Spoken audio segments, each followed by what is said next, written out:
Dear dance friends, we are so excited to have today a legend of the Latin American scene, Miss Nicole Cutler. Oh, thank you very much, Marius. Thank you so much.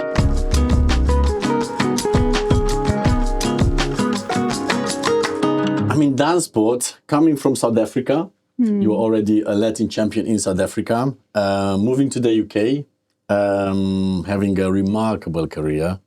Of course, as a competitor, then of course as a performer in the entertainment industry. That's correct. Then a coach, adjudicator, teacher, now blogger, and it's important to have that. I love, the voice of the legends to be heard, and from winning major amateur titles and reaching professional finals, of course, appearing in Stoeckl Dancing 3 seasons. Then you were on Burn the Floor, which as well is an iconic show.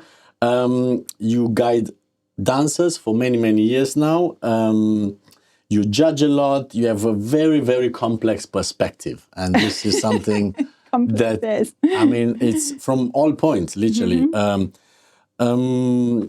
You have, for me, the voice that people listen the most, even if you think, because everyone speaks when you publish articles and you start conversations. And it's exactly what we try to do as well, just to start conversations because, we need to talk more about DanceSport. We do need to talk about it, yes, have conversations. But I'm surprised you say, people talk about it, because nobody tells me that they that they read what I have to say. Or, I mean, of course you get likes and some people drop comments and things, but I think people are still a little bit afraid to support, or to even, they don't need to support, they can even go against, it's like even that is worthy of having that discussion.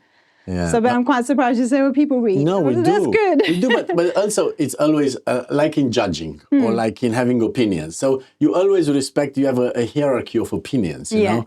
So I was more on others. I danced Blackpool one time. I danced more WSF. I danced more the German competitions, all the German Opens and the other side, East European competition. And we were not so much connected to England for us. So obviously, we watch you guys on TV. We copied your routines. I remember I had one routine from Hans, one routine from Holger, one routine from Brian, one routine from you guys. Fantastic. And it was like, the problem was we were 2 or 3 dancers, we all had the same routine. This is true. And actually, I had Donnie Burns' routine at one point in my life. Oh, there you go. Yeah, so we all did the same, and Hans and Bianca's and bits and pieces of everybody. Yeah, so we all did it, for sure. Right. Yeah. So, I still remember we had the TV in the corner of the studio, and my teacher was actually a bodybuilder.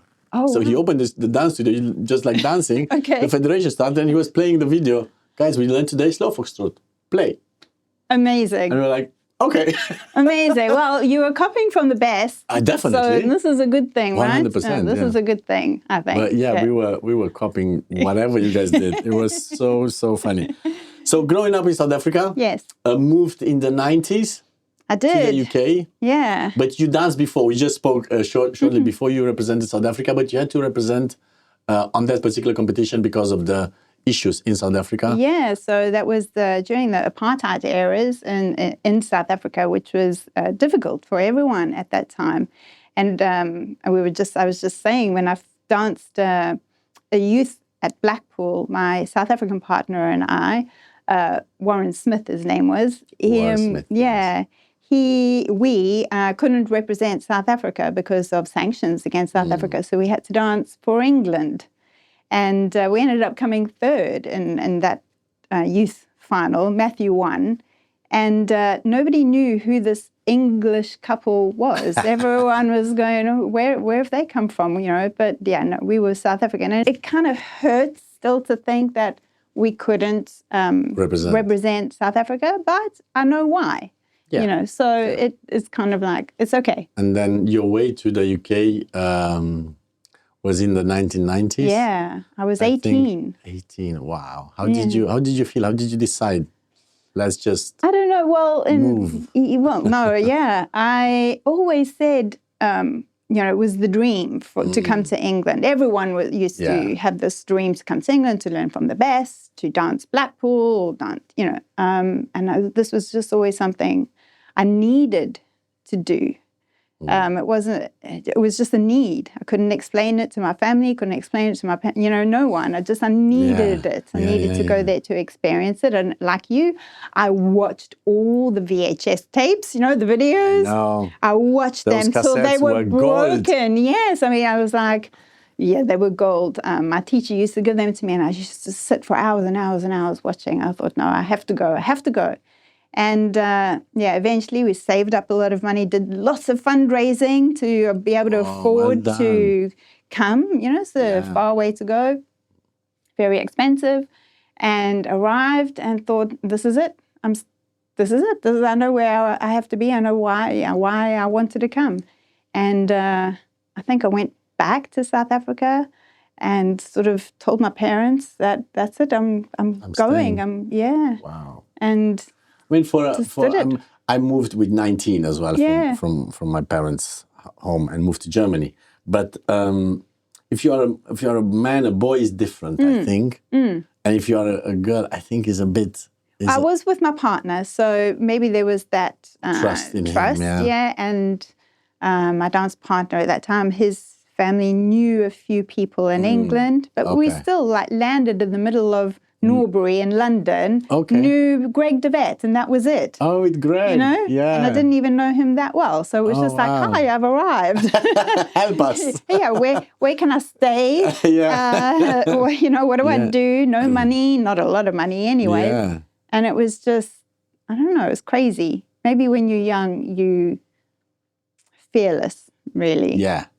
Unconscious was my teacher telling me. That's it. When I moved 19. You're not brave. You are just unconscious. You have no idea what you're doing. Yeah. Just don't. No consequence. Don't think now you're super brave. I was like, okay. I got it. But anyway, that was the start. It was good. It was good. And to have that courage and that just follow your dreams. Yeah, follow your dreams. That's all it was, a dream. And everything I'm still doing today is still part of that dream. Wow. It's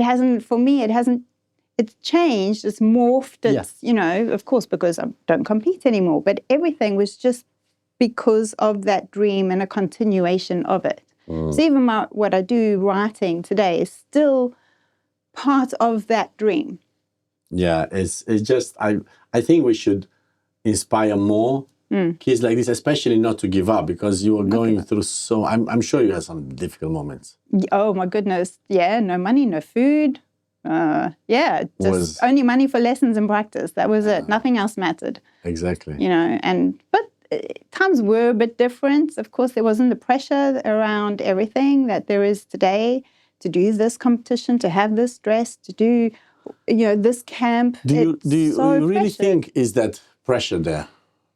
I think there is. There is, yeah? Yeah, I think there is. From pupils that I speak to in just general conversation, I think that there is this feeling that they have to do everything. And more and more and more. Everybody happy. Yeah. But most of the champions that I know, they tell me don't try to make everybody happy. Yeah, that's what I say as well. So I don't know who they're listening to. For sure, I know this too when I speak to other people, very respected professionals in the business. They are saying exactly what I say and the advice that I try and give. So I don't know I am not sure where the pressure comes from. Perhaps social media. Perhaps that they see pressure was there before, but maybe not so much because, like you said, the information was not circulating as fast as now. Yeah, and the need to be seen everywhere. Yeah, an interview from Slavic, and he told me as well when they won first time in Joanna, they just went and hide almost themselves, and they just appeared for Blackpool or one of the big competitions, and then they were in the final or top. Yeah, and there weren't so many competitions in that time, I think, as well. Yes, there were competitions, but there wasn't so many that you competitions are good. Maybe we should categorize a little bit the competitions, because I have also students, they run to all the competitions, students, they just do what they like. And even we were speaking with my colleagues, and shall we guide them a little bit to give them, like, we have a plan, the competitions, and we also put WSF competitions there, WDO, open competitions, whatever is out there. And we were like, shall we guide them a little bit? Because sometimes you see as a teacher, it's not the best for you to just dance that or that or that. What I struggled here in the UK, I must say, I had students who are like, I was doing WSF competition, and I had a few people going against and blocking teachers and blocking couples here in the UK, which is actually illegal. Sad. But anyway, they tried to do the same in Germany, and the men, actually Mutsi, were having a good team of lawyers, and then they showed the German Federation that is not okay, and they shouldn't do that, and they stopped. So. But let dancers decide. Of course, you need a bit of guidance from your main coach, because if you listen to your technical coach, to your choreographer, to the friend of the coach, and to, you listen to everyone. It's a lot of people that they know a lot. And then you just get confused as a dancer. Yes, I think this is, a little bit where maybe we are at the moment. There's so much input from a lot of different sources, freely available sometimes as well. You don't even need to have a lesson these days. You can learn online. Or watch someone on social media. But your trusted team, I think, is maybe this is missing a little bit. Like, I know we had a very trusted team, a very small team, very, very small. It was Alan and Hazel Fletcher. That was it. Yeah. We only went to them. Only later in our career as professionals did we, at the very end of our amateur career, did we get someone like Richard Porter in as someone else part of our team, but it was a very small team. Great. And the guidance came from them, but it was also, how can I say, not so many competitions, not this feeling like I have to be everywhere to be seen all the time. The thought was always like, why are you doing this competition? Competitions should be because you've practiced a lot and worked on your dancing a lot, and now I want to show it at a competition, not use competition as a practice. Yeah. I was speaking, we had an interview actually with Alexander as well, with Mr. Peter Maxwell, and I know he's very respected, but also very controversial because of his views many times. And Peter is just, for me, I'm fascinated by brilliant him. Mind. And he was saying, I want Blackpool professionals without having any lesson from any of the judges who judged me on that day. I was like, okay, because he had a small team as well. He said as well, I didn't need so many people. No. And when I hear, of course, we have dance camps here as well, and I see in all federations how much that let's say fashion of just running after teachers. I tried it myself as well, because does it work? No, definitely not. I was broke. That's it. You just make somebody else rich. And I was sad, and I'm like, I can't I can't even look into this teacher's eyes, because now I don't know how to tell them I didn't really want the lesson. Yeah. My teacher told me to go there, or somebody told me, or So I think that how would you advise dancers? Because we do dance camps, we have more teachers, and I love lectures and group lessons. Yes. This is how I was growing with, because I had no money. Until I was 19, 20, I started my first private lesson in Germany. When I had money, I worked, and then I had my first private lesson. And I used to watch Hans Galke teaching Franco Formica in Nuremberg in the studio. I was asking Hans, I have no money for the private lesson, but please, can you let me watch the lesson? And nobody was allowed in the room. Oh, wow. And he was like, okay, you Romanians, you guys. But you learned, right? And I was watching through the window. I was like, I was seeing what he's doing. I was like, I have to. It was so inspiring. So inspiring. How would you say to the new generation, what should they, how should they cope? Because like I said, it's a lot of information, how to select the information and how to select your coaches maybe. Do you have an advice on that? I don't know. Sometimes is it a little bit like, okay, go and taste a little bit of everyone and then go, that person I agree with, that person I don't agree with, this one feels right. Does it feel right for me? Does it sit right for my age, my stage, my their experience, my ability, my costs, financial? All these things come into it. But then again, like you just mentioned, if you go to this, like trying a box of chocolates, right? Do I go to this one, then I have to tell them I'm not coming back? I think a lot of people have this emotional feeling like, well, now that person might not like me, or they might not mark me, or they might, they might remember that I didn't come back, and then what? But I don't think that really is the case. People can't remember everything. So I mean, the industry is quite niche, what we do. So it's very niche. It is very. My husband comes from a sports background, so beautiful. he was a professional cricketer, and he coaches at a very high level now. Oh, wow. And every time I speak to him about dance, he's always like, wow. You have a very interesting dynamic in the dance world. He's always like, to say it nicely, yeah? Yeah, and very interesting to dynamic. be nice. Yeah.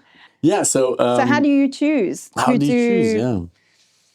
I don't know. I can only go from my experience that actually the people that I ended up going to was through recommendation from my teacher in South Africa, through to, when I first came over, I went to Colin and Lena. They were competing professionals at the time, so they were very busy. So then they were, I love Colin. He was my teacher amazing, right? And I'm so grateful actually for their influence in my dancing because of the technical side of things, and especially they were still dancing, no? Yeah, and they had a good height difference as well, Colin and Lena. Yeah, so correct. I wanted to ask you about that. Yeah, so it was something really I could relate to. Yeah. So all these things definitely make me consider what is important for you as a couple with your teacher. There has to be some relevance to you as the person, to your history, like a follow through, really. Actually, very interesting because I was choosing when Marcus Home came to Romania, did a training camp first. I was like, oh my God, I have to move to Germany. And then when I heard Hans Galke is from Nuremberg as well, came from there. Oh my God, I have to go there. Yeah. And then I could copy Marcus 100%. And then we became good friends. And then we were at his home playing some video games, whatever we did, dances. Yes. And then I was watching videos from him. Right. I was like, oh my God, it's literally like seeing myself. It was so funny. It was so funny. I think we all have that. And then Colin as well. I could copy so good how he was moving. Maybe it's like of the length of the arms, of the legs, of the body. So it's a lot into that, yeah? Yeah. Someone did ask me ages ago, like, who were my, like, icons or something, your inspiration as a female dancer when I was growing up and through my maybe competitive career. And there were only 3 of them. One was Bianca Schreiber, one was Lena Mickelson, and one was Claudia Leone, who used to dance with Brian from South Africa. Leone, she was my first inspiration. Oh, wow. And they all have a theme. They were short, like me. And I could see something in their bodies and the way that they moved that I felt I could naturally emulate, copy, get inspiration from, reproduce in my body. I understood their body movements just by looking at them, not understood technically. Did you have lessons with them? I had with Lena, yeah, Lena, yes. Yeah. Claudia and Brian, no, because they were competing. And Bianca never had lessons with Bianca. I had Bianca. Oh my God, Bianca changed my career with OT. Yeah. Oh my God, Bianca is the funniest person I know ever. her, but I never, I was like, I wish I had got to have lessons with her. I had, they were here having a camp and I had one lesson with Gaynor. Oh, yeah. I was like 2-3 years ago. I was like, oh my God, I just wanted to have a lesson with, Just tell me something. That doesn't matter what. And I loved it. Ah, man. Yeah, no, it's good. It's good to have this little... themes or something that you can... Inspiration. Yeah. But for me, I often do think, there must have been something else, just like in the body movement and their physicality and their natural way of moving. What was it? I really like that idea of a small coach, a team of coaches. Yeah. Because it just gives you... grounding, something stable you start to be clear, at least in... Let's say, because you're always one-sided a little bit because it's the style and the way, the approach of the teacher, and I think that just gives you so much more clarity. And wherever you go, if you go in business, I'm part of a business club, and whatever, everywhere is clarity. Yes, everything, your message, how you present your company, your product in dance, everything has to be clarity. And if you have too much influence, it's just too much input, too much. Yeah, and it's other. Do they know? Do those people that are putting in the input into you? Do they really know you? Have they got to know you? That's do a they good know question. what you're about? Do they know what your circumstances are? Not only in dancing, outside of dancing, yeah. very much so. I think this is. You can only get this with a small team of people that know That take you time. And you build up a relationship with them. We were discussing shortly, we built up this app, yeah? Yes. And we were discussing with Alexander and with Loic about the app. In Between is called the app, and we try to connect better the teacher with the student. We try to record the classes, the private lessons, so you have, let's say, a very fast answer from your app about a certain question that's recorded during the lessons. And we try, because there are people testing now the app, and they are like, can we have more coaches? Oh. They already come to those questions, and we were Can we have thinking more? This is the theme nowadays. More, just more. Yeah, more of it. And we were like, can you just have one coach that you want to have private lesson in a camp and you want to record that and the teacher allows you? Then we can have as guests or something like that, But we don't want to give you access to everyone, and you have to connect to everyone. So you're thinking about you're connected to 10 coaches that shall I dance this competition? Yes, no, yes, no. I do skating system.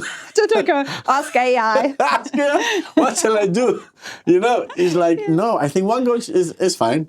One, let's say, mentor. Let's call it maybe mentor, because coach maybe is a little bit not enough for you. All right. Yeah, a mentor, a guide, guidance. Good guidance. Overusing the word coach, I think everybody. Yeah, everyone's a coach these days. Yeah, you're for this couple, you're a trainer, you're a choreographer, you're a technician, you're a physio. If you want to have a physio, you have a mental coach. If you want to have, but we don't. You have one person that should guide you in the dancing. Like we had a physical preparator in the last years of the career. It was amazing. And then he tried to coach, and we're like, no. Not your job. No. I mean, let's do exercises. And I think this is a difference as well nowadays, is that back then, the person that your main teacher or your main coach, whatever you want to call them, they did kind of everything. Actually, a lot of couples, in my experience, in my time, we didn't have a choreographer. We did our choreography. Yeah, no, I used to do as well. Yeah. I think now we have choreographers. And I have a little bit of a disconnect with that, because I think, well, do they know you? They can choreograph what they like. Yeah. Do they know you? Or are you just going to get a cha-cha from someone?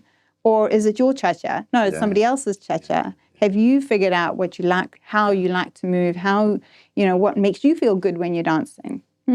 So I get choreographers for stage and screen and theatre and stuff like that. I think it's okay. It's a different game. It's a different game, because everyone needs to look similar or the same, or whatever. To have some similar basics. Yeah. Syllabus. Let's not go to syllabus right now. No. Another. Wow, yeah. Going to discuss another discussion. Podcast. How long do we have, right? Can I come back part 2? Yeah, for sure. We should. But I think how everything is broken up nowadays, maybe this also leads to disconnect. I get it, because we're much more sport-like nowadays with our dancing, I think. That's a question I wanted to ask you, actually. It's also not in the script. Nothing in the script what we're talking about. I love it. That's it. Off-piece. Sorry, Alex. It's all out. She's going, oh my God, how do I edit this? This guy doesn't listen to me. Yeah, what do you agree more, with ballroom dancing or with DanceSport? Which terminology? So I sit in the middle, boom, with it, I think. I use both as well. Yeah, 100%. It is ballroom and Latin American dancing. But we train like sports people, 100%. We train, we are athletes. There's no doubt about it. But we should never lose sight of the art form of it. Most couples now that I look at them go, oh my gosh, they're athletes. Like they're so good at what they do, so attuned to their bodies like athletes. They train But do you think it's the influence from maybe Russia or China or those countries who discipline is often a little bit maybe more a priority than artistry? It's a different way of training, for sure, and a different mentality and a different culture. So that is their culture, and it always has been. Even in I think it was late 1970s, gymnastics early 80s, went through kind of what our dance world is going through today, where the gymnasts became very, very, very athletic, very precise, very, we were doing like amazing things on the bars. Like one of my absolute heroes from that time was Olga Korbut, who I absolutely loved. And she was obviously Russian. Yeah. And artistic gymnastics took a totally different turn. It became very sport-like and lost a bit of the artistic side of it. And it went through quite some time in this vein. And then eventually people started to realize, it doesn't look anything like it originally looked. Now it just looks like, aiming for those 10s in a sports sense. Where's the artistic side of it? And it's not only in that. Ballet went through the same process. Even classical music went through the same thing, where everything became so perfect, so orientated towards the perfect. But you lose a little bit of that personality, that artistry, that individualism. What makes you actually... Yeah. So I think you said the question was very good. Russia and China are very much and always have been this way. Is it bad or good? It's cultural. Do we want to take on that? I don't know. But also we were watching all the videos when we were kids, and then if you took the first 6, 7, 10, 12 couples, there were not so many then. No. And also nowadays, if I look at Blackpool 96, there were, I think, Asian couples, I would say half of them were in professional. Yeah, you're right. So definitely. And many times I would consider them in front of other, let's say, West European or European couples. And then I'm like, okay, but there are a few buts, then you're like, okay, let me go a little bit deeper into into the substance of expression and substance of producing something that can be remembered by the public, can artistry. Be artist. Exactly. Yeah. And that's why we were in between. Romania, we are 89% is Latin language. We have a lot of influence from that, but we are neighboring all the Ukraine, Moldova, and all those East European, really East Far East countries. And then we are in between, and we were always like, okay, we go to the Italian style more. We will go to the Eastern where is the discipline more, because we saw, okay, maybe Italian style is a bit too lazy for us. It's not discipline enough. So it was always that mixture of which direction do we go? At that time, Funny, I think Italy is much more aligned with now maybe the Eastern European, the Russia or the China way. They've kind of gone along with that route. But if you look at this fashion Italian guy dancing with East European girl, no? Yeah. It's very, very common, no? Yeah. So something in that mix is magical. Yeah, definitely. So is it a sport? Yes. Is it an art? Yes, definitely. 100%. And I think we can never lose sight of that artistic interpretation of dance. Never. We should always be encouraging individuality. Yeah, definitely. Yeah. Definitely. So now, more, let's say, half personal question. When you look at the dance industry today, what makes you feel most hopeful, and what makes you feel most protective? Great question. Hopeful is that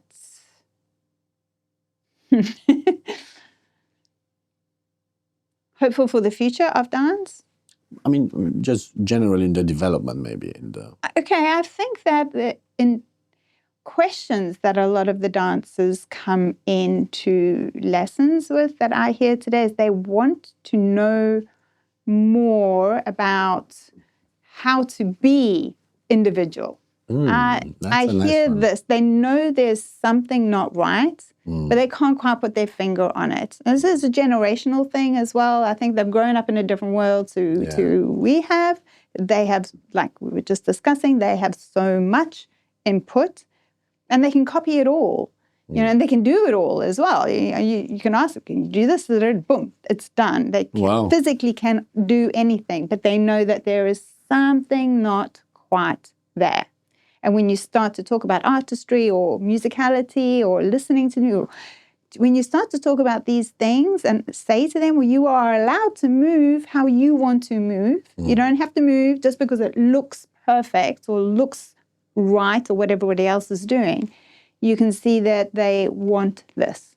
So I'm very hopeful for the future that we will begin to see more individuality, artistry, and then the knowledge. They are hungry for this, knowledge, not to just look good, but in a mass of good people. So there's the that. level, the definitely the physical level and the it's unbelievable. sports level is It's just completely different. What was the other part of the question? What do you feel most protective about? About the artistry? Oh, yes. I definitely feel most protective about that. Nice. And understanding a little bit more about music, actually. I think people don't have a musical ear anymore. They hear the music, but they don't really listen to it. So it's a good article about that, hearing or listening. Listening, yeah. Versus one, yeah. Yes. So they hear it. Oh, this is a cha-cha. No, what do you hear in this music? What are you listening for? The beats, understanding musicality, the numbers, everything. They know the numbers. Everything has a half beat, a quarter beat, a whole beat, or whatever. And I'm like, okay. What is the music telling you? What is the music? You know, not every cha-cha is the same. Not every samba, not every rumba. Can you interpret the music differently? Listen. Yeah. So for me, it's that I'm quite very protective of. That's a question. You moved from Durban. I did. I love Durban. Yes. It's lovely. Unbelievable. Sunshine State.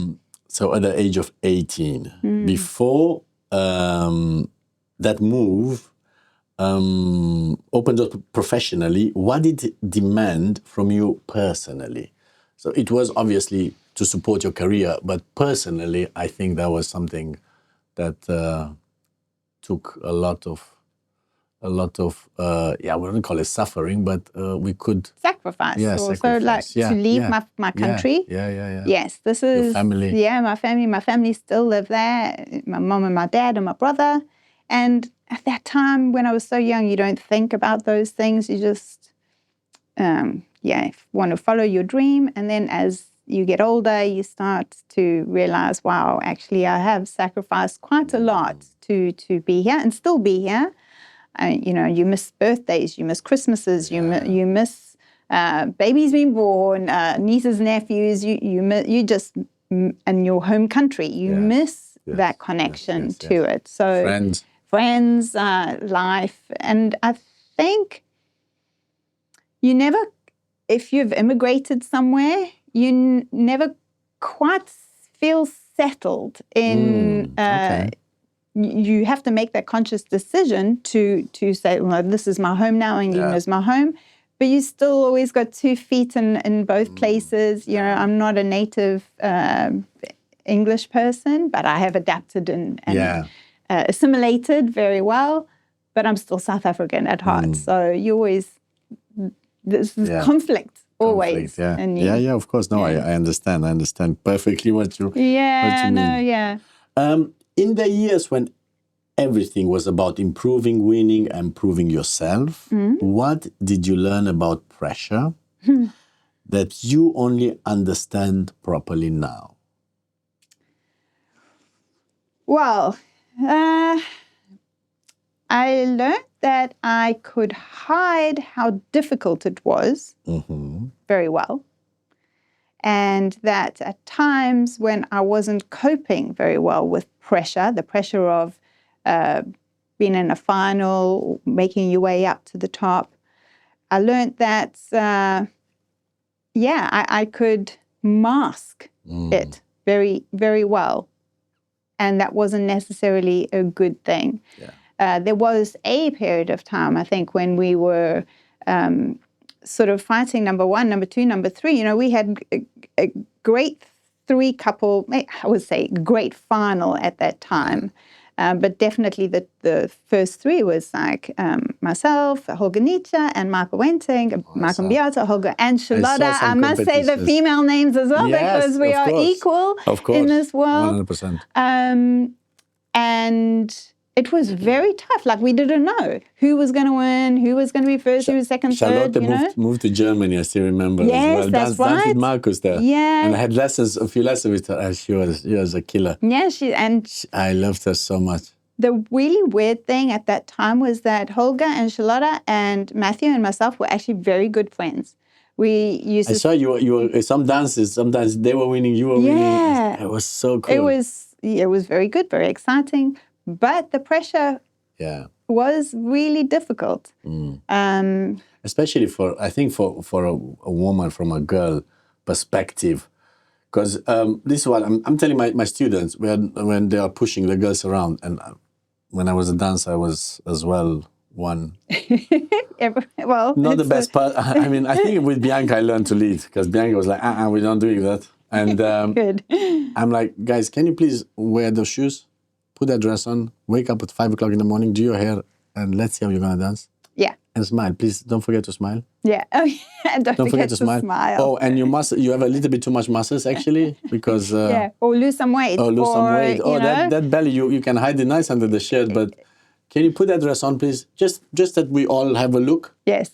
Between your friends, and then go to the big stage with that dress, and then complain about this. Don't even talk. I'm not. So I get a little bit, this is my older years. I get a little bit annoyed, irritated, annoyed when I see a lot of male teachers, and honestly, this is not against the male population. It's just bearing in mind I am a woman, and what I see with female dancers, that a lot of male teachers teaching group classes of women how to dance the female steps, or even just male dancers trying to show a woman how to dance as a woman.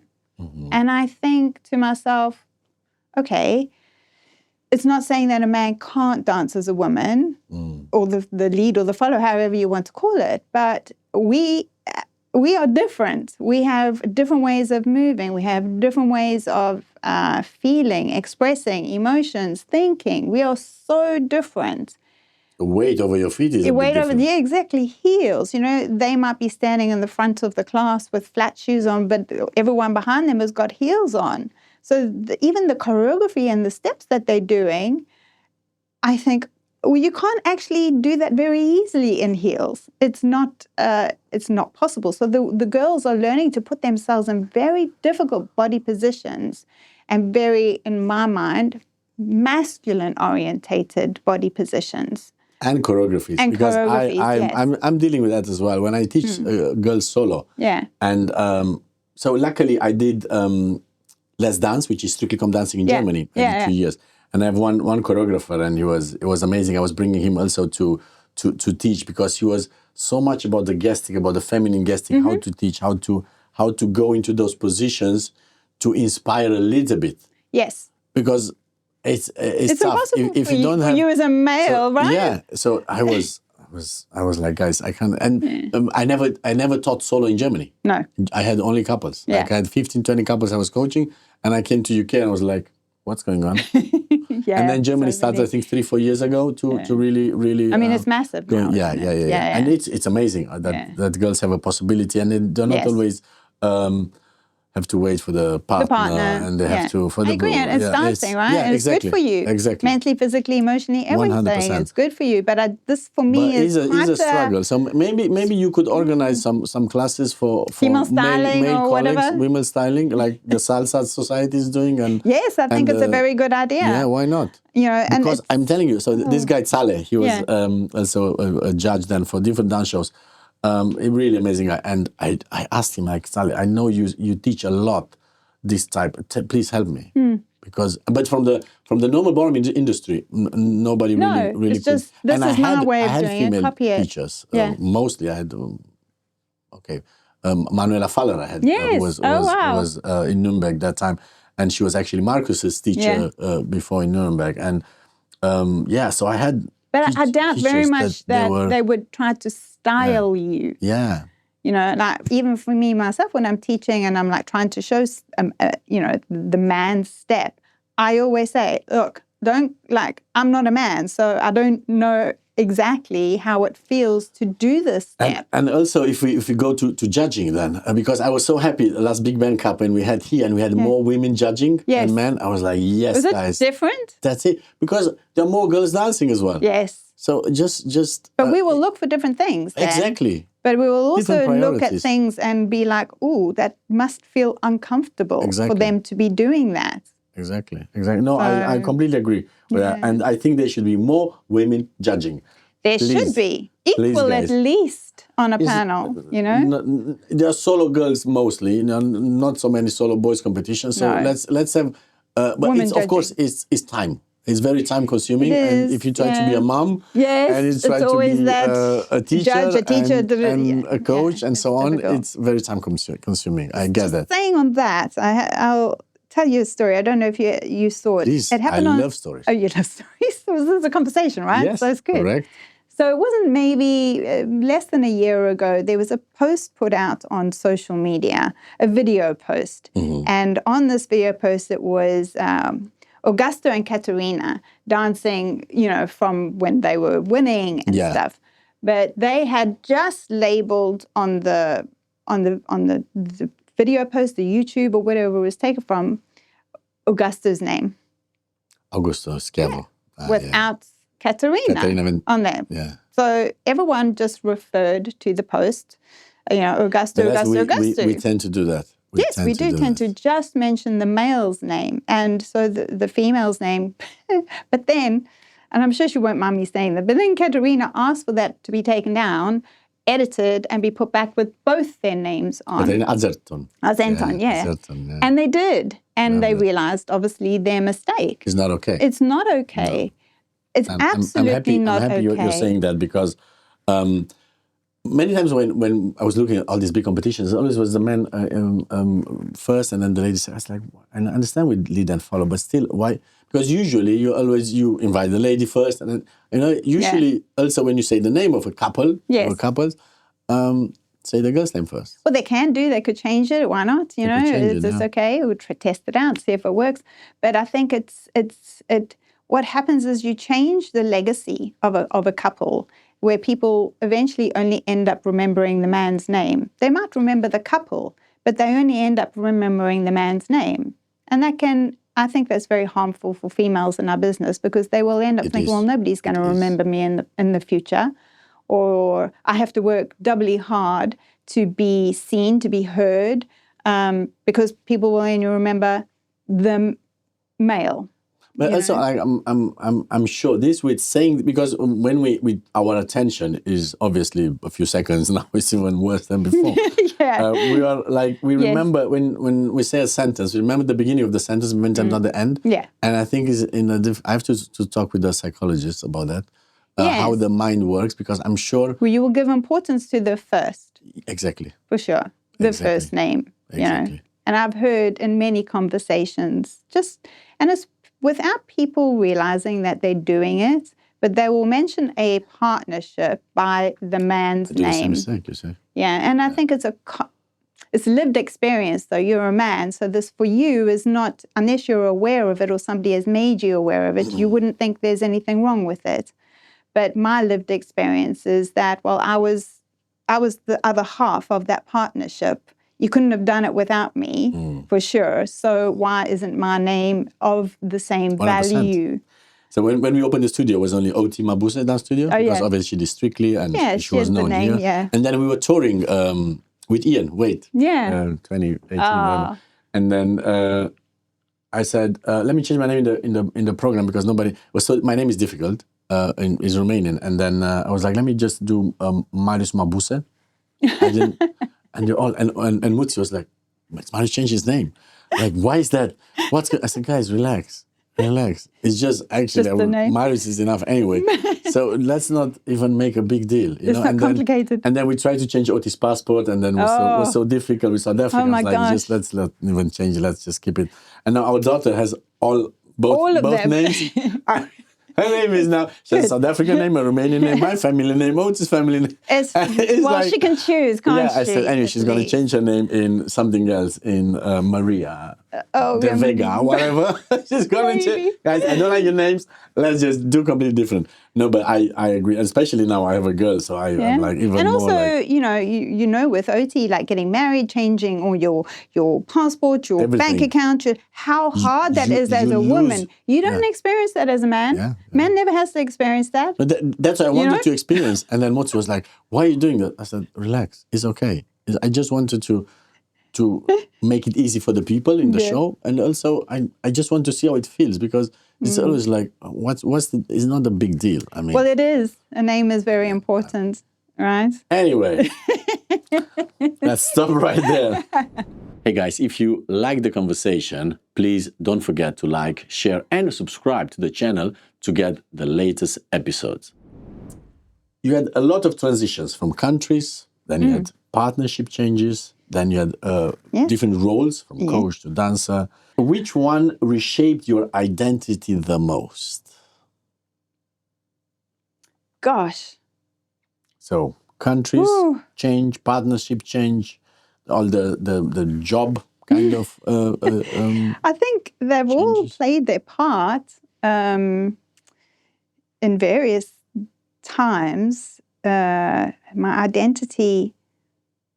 Do you know, actually, I think having my daughter has changed, my identity the most. Realizing that, the way I think about things, how I am as a teacher, how I am as a professional person. I think this probably, without me really realizing it until maybe more recently. Wow. I feel like I actually have much more of an identity now than I ever had in the past as my own person, I think. Yeah, I get that. Yeah. We were doing bungee jumping in South Africa with OT. Yeah. Oh gosh, you're brave. I've never done that. I would never do that. Oh my gosh. And that's one of my best friends was like, come, let's do next year. I was like, no, I have a child. What's wrong? You have a child. What's wrong with you? What's wrong with you? You're so boring now. You're getting old, you know? I have a child. And then we had a baby, and then we're not going to do that anymore, yeah? No, yeah. Are we done with that? Are we done with shark diving also in South Africa? No, we don't do that anymore. Any of the dangerous things, right? Like, let's have a walk. And not even up Table Mountain, I went with her up. I went table with her on my back. Oh my God. Amazing though. That was a job. It's a good hike. And she was amazing. No, that was beautiful. And don't you think you see, this is not to say that if you don't have children, you don't have good qualities or whatever. But I think having a child definitely changes your perspective of stuff anyway. Yeah, definitely. Now you are a different person. Yes, very. You belong to someone now. else. Exactly. They don't belong to you. You belong to them. Exactly. I call her my boss anyway. This is true. Anyway, next question. Next question. Looking back now, what did the public image of success hide from the real experience underneath it? Maybe also going to Stoeckl a little bit. Oh, the public image of it says hide. I think it hides whatever success you have in life. You can hide a lot of the processes to get to that point. So, I try and go back to like when we were amateurs, when we were world champions, we were still working 9-to-5 jobs, like normal, ordinary jobs. And coming home from that, still having no money, going to practice, having no food in the house, working other jobs like cleaning toilets or, ironing clothes to support the dancing. As a world champion. And then you kind of like put the hair and the makeup and the dress on and you go out there as if none of that matters. And it doesn't matter. None of that matters because this is what it's for. Yeah. And it can hide very personal struggles. There was one period also sort of almost in the height of what we were doing where we decided to take a year out of public practice. So, assembly was where everyone used to go and practice, and we decided to take a year out of that because I could not cope with the pressure. Wow. We practiced in a gym. We practiced on our own because I was not coping with the expectation, right?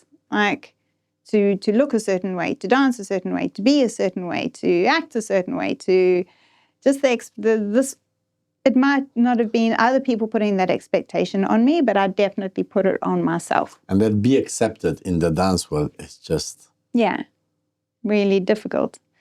And fun enough, people accept you more when you go a little bit out of it. Yeah. Because you come with a different perspective, like, I don't really care about... Yeah. I have to be myself anyway. I cannot... This is what I always say, because also judges, when they are judging, or kids being mean sometimes, or even fellow dancers with each other, you can lie to anyone. You can lie about your opinion. You can lie about what you're saying, but you can't lie to yourself. No. That's something you have to go to sleep, and then you're going to face your... own demons, judgment, your demons, your own, yeah. I think that's something that we should all keep in mind, that we can lie to ourselves. Lucky enough. Cannot lie to ourselves. And we are sooner or later the wheel of life is gonna bite you in your bottom if you go wrong in too much consciously. Yes, and I think maybe that led me to a lot of writing that I do now. It's like, on my blog and things like that. But that's why you understand so many sides, you see? Because you went through that struggle. Yes. Because I'm sure a lot of the dancers go through the same. They do. And unfortunately, they don't speak about it. They feel like they can't speak about it. But if you speak about it more, you realize actually your story is different, but not that different to everybody else's. Everyone else is similar. And to actually speak about having in those days, there was not really a thing such as mental health. Mental health was that, and you felt weak for even being like that or mentioning it. You can't cope. What's wrong with you? Or what have you got to worry about? You're already number one. Well, actually, that comes with like a whole lot of other issues. So we didn't have pressure, no? Yeah, we didn't have the psychologist or the sports psychologist or whatever in those days to help you. Not even your own teacher didn't have that experience. No money for therapy. No, definitely not. No money for that. And a can of beans in the fridge, that was it. Yeah. So the more people speak about this now, I think the better, and not to hide it. Why? It's like, it's not a problem. You see, that's why we need to speak about it. We do need to speak about it. Open people's eyes and their way of communicating stuff like that. And that is not a bad thing, and that is not something that we should hide it from maybe trusted people. That's not always, if you don't feel comfortable to shout it out. But I think your teacher, your group of teachers or whatever. What I liked in Germany, because this is last time we had Jamie Dieges here. And I actually avoided because we had so much to talk about as well, and then because all the sexual abuse and all of that those things that teachers, safeguarding and being with students together, and you're like, okay, that's not the way it should be always, and I get it. Love is something that we cannot control, but in Germany we were speaking so much about it. Many years before, in the clubs, in the dance clubs, there are there rules? Like ONGs, yes. And if you see a colleague, speak to us, and so in Germany, all the dance schools are led by volunteers. Okay. So there are a lot of teachers involved. Yeah. So they have, like here we have enhanced DBS. Yes. All of them, they have that. It was a big thing for many years. And I came here and people were not talking. I was like, guys, we have to address if this. something. We have to talk with our students so they know that we have somebody they can speak to. And then we were researching a lot with OT. How is the situation here? Because she's also very interested in all of that, because she sees how girls are struggling many times. Mostly girls.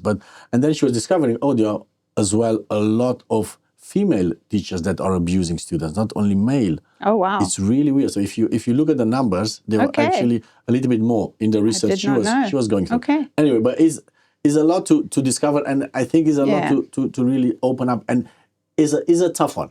Is a tough one. It's not so tough. I don't think so. In the sport world, they have this, and it's set up, and it works most of the time. Of course, sometimes things still happen, and people get away with things. Yeah. But it works, and the whole safeguarding thing for me, how I also like to understand that it doesn't only protect the children, it also protects you. As within safeguarding, if somebody comes to you and says you did this, or whatever, and you haven't. You are safeguarded as well through that. Yeah, and that's I'm saying. There are always two sides of the story. We're protected as adjudicators, even if we feel like we're being coerced or bribed by an organizer or within our own and judging environment. If we feel that something is not right, safeguarding protects that, because we should not be under that I'm really happy that they're really pushing this. Peter Nash, he's doing a lot with Marcus BDSA, and with BDSA, so it's really good. I mean, we have that from WSF anyway. Yes, you did a lot, and we were discussing in the forum the last years, it's really like I love it. I love it that they are really taking very serious. I'm not sure why the resistance to it is. I don't understand it. That it should be number one priority for any event organizer. Especially now with all the social media and everything, what's going on, and how fast can you make somebody feel weak and bad and and we see it, don't we? It's like a form of bullying. Correct. And that should not happen. But if you had somewhere official to go to complain anonymously, even if you like, about it. You don't have to do it publicly within an organization. Then maybe they could help. We actually had also done by Marius and Christina in Germany. They were doing with lawyers in Germany. Yeah. How can you teach to be in the rules of safeguarding? Yes. So very, very clear points. How can you move a hip? How can you touch a shoulder? This is my favorite subject. One of my favorite subjects. I will send teaching you. without touch. I will send you that. No. You're allowed. You're allowed, but they are in a specific way. Exactly. Yes. Exactly. Yeah. Not manipulation. I will send you the rules. They're very, very good actually. I was printing them as well for the teachers just to read through and just that they have an idea, because it's. Yeah, like I said, you need the safeguarding to protect both sides. Absolutely. It's not just one side. Correct. It is you as well. So as an adult, you're also protected by it. But I also think you shouldn't have to, as a teacher, you shouldn't have to really manipulate or touch someone so much. Yeah. If you're a good teacher, you shouldn't have to do that. You can I thought I'm getting lazy because I'm just talking more. Oh, me too. Maybe you're getting a better teacher, right? I think so. You're going to get people to do things quicker with the words. Then move, the rhythm, push, and there you go. Well done. That's it. But I don't remember, I was thinking, I don't remember myself, my own teachers growing up, really touching me, manipulating me, even in my later competitive years. That didn't happen. It was if you do this, if you do that, they could stand up and show themselves, and then you could work it out. But I think this is a good learning skill as well for your own body. Yeah. To look at the information or hear the information and interpret it into your body. I was having lessons with Olga and Ralph Müller. Yes. In Rashtat many years in Germany. You've had many guest lessons with fabulous lessons with fabulous teachers. I was so excited to just. I have 4 years. I was going to Rashtat almost every week. It was very, very nice. And Olga was 8 months pregnant. Oh, wow. Or 8 and something. Yeah, and wow. we were dancing Rumba. And the baby. She was still. I said, Olga, are you sure you're okay? Ralph, is this okay? Please calm her down. I know she was so motivated, Olga, to teach you everything. It was so good. But I was like so scared. I was like, I don't even. Shall I lead her? Shall I twist her? I don't. But those were the days before you had your own child. So now you know a woman, when they're pregnant, they can do anything. No, I mean, I was like, I don't know what's going on here. Oh, funny. There's a baby between us. There's a third person. Exactly. What do I do? How is this connection working? And number 2. What's this physical lead? I mean, Bianca was telling me the hips are kissing, but now what's going on? I can't. Physically. It was too much, but it was very, very funny. That is funny. Looking back to the partnership with Matthew. Yes. Because that was the most successful one. Yes. It was very, very special, no? What made the partnership that effective? Also, how did that partnership? Because there are many partnerships, obviously, that they are good. Yeah. Amazing, but still, it's not necessary. It's going to be the world champion partnership. Well, so I'll let you into a little secret. Yes, tell us more. We used to practice at the same studio when we had our other respective partners, and I always like, gosh, he's such a good dancer. I would really like to dance with him one day. And then we both happened to split with our partners, not because of any one of us. So it was just a split that happened. And then I was like, shall I call him? Shall I call him? Shall I call him? Before the days of mobile phone, right? So it was like, eventually I was like, okay, I'll call him. I got his phone number from someone, somehow, somewhere. So I called him. And I literally could not speak for, the first minute. And he was like, Are you okay? And eventually I got around to asking him, like saying, oh, do you think we should have a tryout? Could we have a tryout? And he was like, yeah, okay, yeah, we can have a tryout. And in his head, and he had spoken to his parents and his brother at the time as well, and they were like, oh, she's a bit small. But bearing in mind, Matthew had always danced with like smaller girls, smaller partners. And nice. Like, oh, maybe it's time for a change. And in his head, he always wanted to dance with a tall, blonde Norwegian. There you go, Matthew. So we got totally different than that, wouldn't he? The South African. Oh, yeah. Firecracker. Firecracker, yeah. So anyway, we had a tryout, and it was terrible. To begin with. It really actually was. I don't know. Just it really actually didn't feel too good. Like, we did basics, right? And it didn't feel good. And we thought, oh, let's put some choreography together. And we started putting some choreography together. And then it just clicked. Okay. Yeah. It just, something was like, oh yeah, actually this feels really good. And then I remember his brother coming into the tryout in some little church hall somewhere, and he looked at it and he was like, no, this is good. And then Matthew had to tell Alan and Hazel Fletcher that, he was going to dance with me. And they were like, it's not going to work. It's not going to look good. Don't think you should do it, but come in for a lesson anyway. They will see in the lesson. And then we walked in, we showed them the little routine that we put together. And you were with them as well in that time? I hadn't had lessons with them. You were not with them yet? No, I hadn't had lessons with them before. I was still with Colin and Lena at that stage, and I had Nina Hunt. Oh, beautiful. As well, yeah. So anyway, we walk in, we do the little routine, and they were like, yep, good. And they were going to be completely, but they were really like saying to him, no, we don't think it's going to work. It's, too much of a height difference. Da, da, da. So to tell you the truth, the answer to your question, I don't know what makes that, because on paper it was everything that everyone was just going to be like, no, it's not going to work. Yeah, yeah. but we did gel. The numbers. The numbers did not, 100% did not work. He's 6'2", I'm 5'3". Wow. But I think I'm quite a long dancer, long limbs, quite a, lengthy dancer. Yeah. So I could make up for that. Also the look, balance. he can look even more maybe masculine but But I think the other way is a bit more difficult. Which way?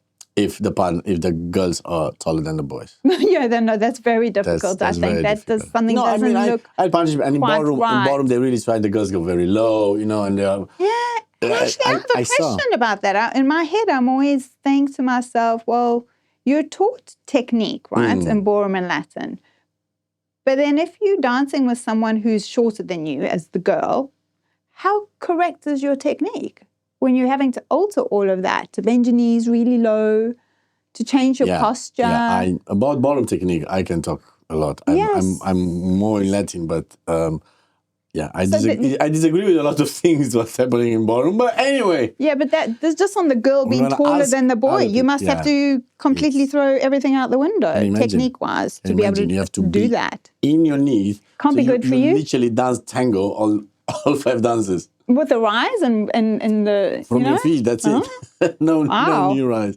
Yeah, so you have to adapt the technique to your... Back, neck. To your partner. So these girls, maybe they'll have problems. And that's what I'm saying. The girls, they are working hard, man. They have to adapt to a lot of things. Yeah, so it's tough to find from the beginning the world champion mix. I don't know. Yeah, it did work. It was just like we got along really well. In the look, it was the key. Something different. Yeah. Everyone else was more or less the same height, the same core structure. Perfection can be boring. Yes. Oh, yes. I believe so. Yeah, me too. It really can be. When you compare the dance world you entered in the 90s with the one young dancers are entering now, what feels fundamentally different in the culture? Okay. I think when I learned to dance, I learned 10 dance. All of us. Yeah. Everyone was 10. And I think that is actually what's missing. I agree with that. A big part of it is that we never specialized early in our dance career. We learned both ballroom and Latin. And the fundamentals of ballroom and Latin still serve me today. Like I use ballroom a lot in my Latin lessons, and I hear some ballroom teachers saying they use Latin a lot if they've done 10 dance. So the understanding of both, because, in Latin, we still borrow from the ballroom a lot of steps. Especially feet discipline. Yes. I mean, the feet discipline in ballroom is so beautiful. Absolutely. And knowing it's so aligned, it's so perfect, it has a reason for everything. Exactly. It makes sense, it all makes sense. And then we are coming. And then we go, woof. Let's go, guys. I'm going to jump higher. I'm going to win. Yes. Doesn't matter how the feet are. That's it. From the knees up looks great. I know. This was Hans was telling me he was putting don't look at my feet. I was like, okay, got a memo. Yeah. No, I 100% agree with that. So actually, I think this is fundamentally different in dances. Because there's fundamentals, right? Yes. I did 10 dance until I was already with my South African partner over here competing in youth in 10 dance. Not very well in the ballroom, but I still did it. I was South African 10 dance champion. So it was in me. And it was only after that, when I started dancing with Matthew, because it would have been impossible to do ballroom with him, that I decided, it's time for specialization. Can you imagine? Oh my gosh. No. That would have been difficult. Yeah, so I think this and the early specialization of choosing ballroom or Latin at such a young age, I think is not beneficial.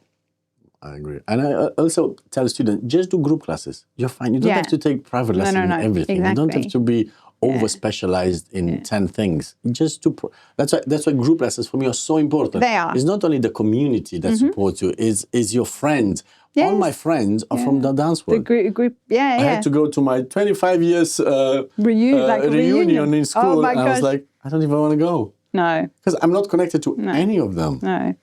Now you make a lot of friends, lifelong friends in dance, and you grow up with them and you get old with them. Exactly. You know, it's crazy. And you meet at competitions, you meet at different events, and it's just that fun. And they are crazy enough to understand your lifestyle. Yes.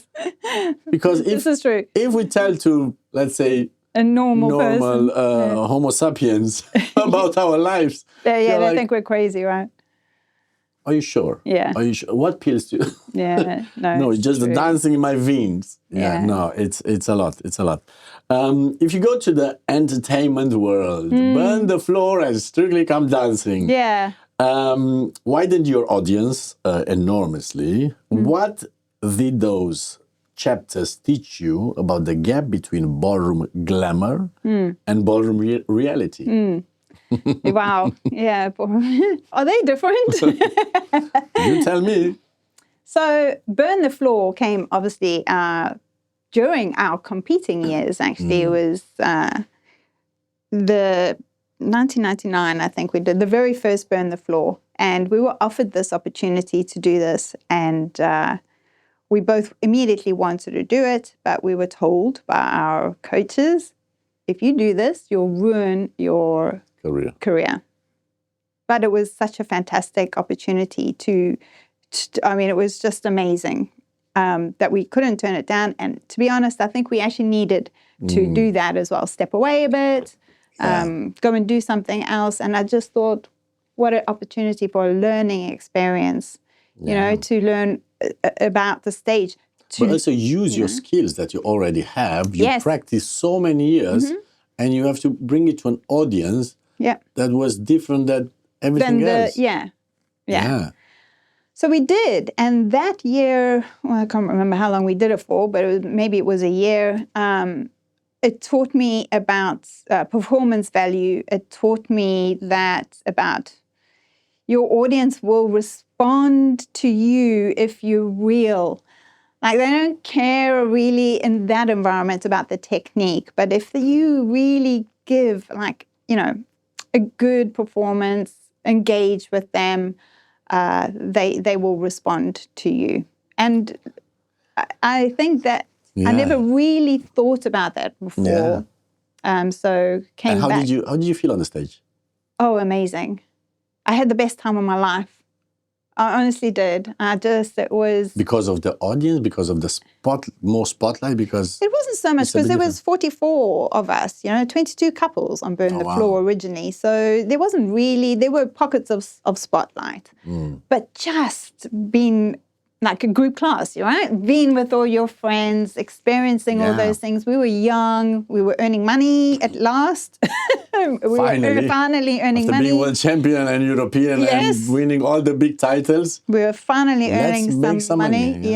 And just the sheer love of the audience for the production, you know, what they were getting from it, just as much as what we were getting from it. It was unbelievable feeling, which I think nowadays, when I'm at a competition, I don't see the audience responding to performances in the same way. Oh, wow. Not compared to Burn the Floor, but just general competition. Yeah. I feel like they don't connect with the dancers, or the dancers don't connect with them. There is something not quite there. I don't know. And how can we change that? From the dancer's perspective? Because it's difficult, because I think audience is very spoiled these days. We get to see everything online a lot. That's true. And, you know, and everything looks amazing. Yeah, everything looks amazing online because it's edited, it's taken from certain angles. You can get rid of all the get rid of all the bad bits. You can speed it up. My life is great. Yeah. Oh, I just had to clean the toilet in my studio. That's it. Yes. I'm going to follow you. Not showing that one. Who wants to see that? Yeah. But as an audience, as a spectator, when you're seeing that level of perfection all the time, when you come and see a live performance, it almost doesn't feel as good. So they don't, they expect more. I think it's funny because, about clapping in public, I do this exercise with my students in the group class. They should clap only if they feel. They're not allowed to clap for pity. No, okay, yeah, So if somebody performs alone, so we have a circle, someone performs in the middle, and I said, guys, I know it's hard, but you need a clear feedback. And Yes. I don't want to give you because I'm the bad guy anyway, which is fine. Yeah. But I just want that your colleagues, and also to give them a real feedback. Yes. Not to be, everything is nice. And to understand why they got that feedback or why they didn't get that feedback. And they say it. Yeah. No, I get it. I get it. And then they don't feel awkward in competition when this doesn't happen. So they do the bow and nobody's clapping. But you know why they don't clap? It's not them. No. You maybe just did whatever you need in your corner. And then at the end, I forgot something. Yeah. Oh, hey guys, how are you? Please clap for me. Look engaged, you know. Exactly. Yeah. Exactly. So, yeah. But I think it's a little bit more. I think it's on both sides, as the observer and as the people that are dancing. I think there's this disconnect because of oversaturation. I was reading about the Nordic countries and their educational system, and the kids want to go back to books. Thank God for that. Yeah. Oh yeah. And they and want pen to and write paper. again. Yeah. And I think this is so good. Yeah. So fascinating. And also another thing about the band. So I'm telling my students, why is the band better than the YouTube? Oh. And you're like, because you're there and you see them. I said, no, because they do mistakes. Yeah. Those mistakes are the fun part. Yes. Yeah. Because if you hear the same song, ting, ting, ting, ding, ding, ding, and it's perfect every time, ting, ting, ding, ding, ding, ding, ding. Oh, what was that? What was that? If you're listening, a right? little conga there that he was playing there, yes? If you're listening. And you're like, that's the fun part. Yeah. And then your body gets a different feeling, and that is still Oye Como Va, but is a little bit more this band or this orchestra. Human. Yeah, exactly. It's human. Exactly. So let's not take that away because we love it. Stoeckl dancing, how is it for you? It was amazing, I have to say. Because no one knew if it was going to be successful or not. I was asked to do the first year, and I said no, because I was like, who knows? Actually, 2 years before that, I'd done the very last episode of Come Dancing. Oh, wow. You know, so it was like, now there's this new Strictly Come Dancing. What is that? And I was still competing at the time, so I was a bit like hesitant. What is this Strictly Come Dancing thing? And then the second year, I did it, and it was good, but it was so different to what it is today. There was no money in it. There was no production. You actually had to teach your partners to dance ballroom and Latin. You know, the rules were quite strict. No 20-second intro or whatever. No lifts. And they didn't have money for the camera that ran around you and to make you look like you're moving when you're not. Yeah. Yeah, exactly. Is this the choreography? That's it? Yeah. Oh, wow, you're moving your arm. Well done. 100%, right? I mean, there was Shall we clap now? Go back to that. Yeah, go back to that. I mean, the production was low budget. There was nothing. So you had to rely on the actual dancing. Now it's one of the biggest shows in every country. Yes. And it is a good entertainment show. Definitely. It's a good journey. Yes. That we can observe. Yeah, it's a good entertainment show. And great for our industry.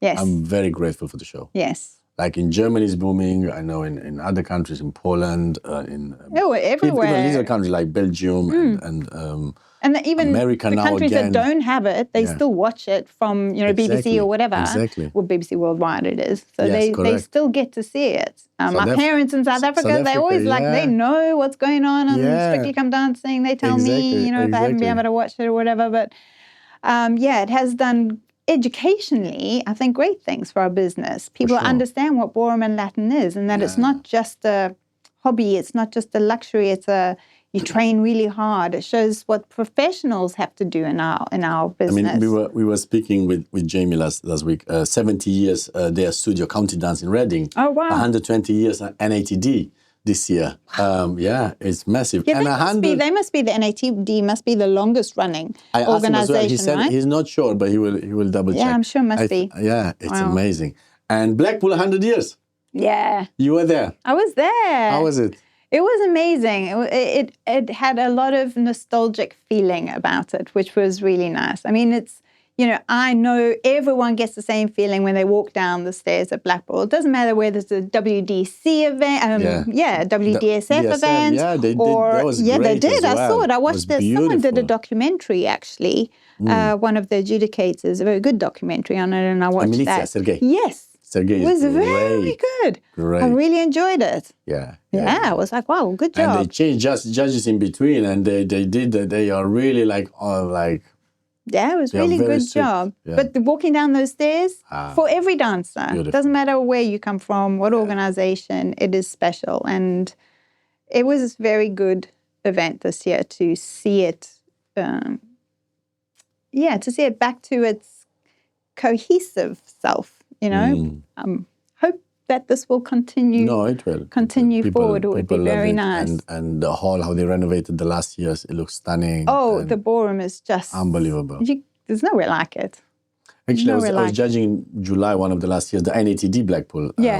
And it was already amazing, even if it was the original floor. Yeah. Oh, yeah. Oh, with the star and the diagram of it? Oh, reddish wood, brown reddish. Yes. It was beautiful as well. Yeah. I was like, I love this floor as well. Remembers me of Mannheim, when they did German Open in Mannheim. That's right. Remember? Yes. Oh, my gosh. My favorite place to dance was Pforzheim. Oh, Stoeckl. Yes. Oh my God, that's beautiful. This was my favorite beautiful. Place my one Bernd Rosnagel, he's leading now there. Oh, okay. And, Sabine is helping a lot. Kramsky was speaking about her before. Nice. I never get to see them dance live, but I still watch the videos. Yeah. And it's a very, very special place. Very special. I really enjoyed it. I do dancing there many years. I used to live in Karlsruhe, in Freiburg, in that area. Still having those big camps with everyone was just amazing. All right, so I have for you 20 rapid fire questions, we call them. You have 1 minute to answer, but so the thing is not to overthink it. Okay, just go for it. That's a problem. That's a problem. Well, it's a tiny problem. Disclaimer. I need a disclaimer. All right, so okay. I'm going to go for it. Okay. Number 1, coffee, tea, or champagne? Oh, coffee. There you go. When you meet someone for the first time, what do you notice first? The energy. Very good. Are you a minimalist or a collector? Minimalist. Beautiful.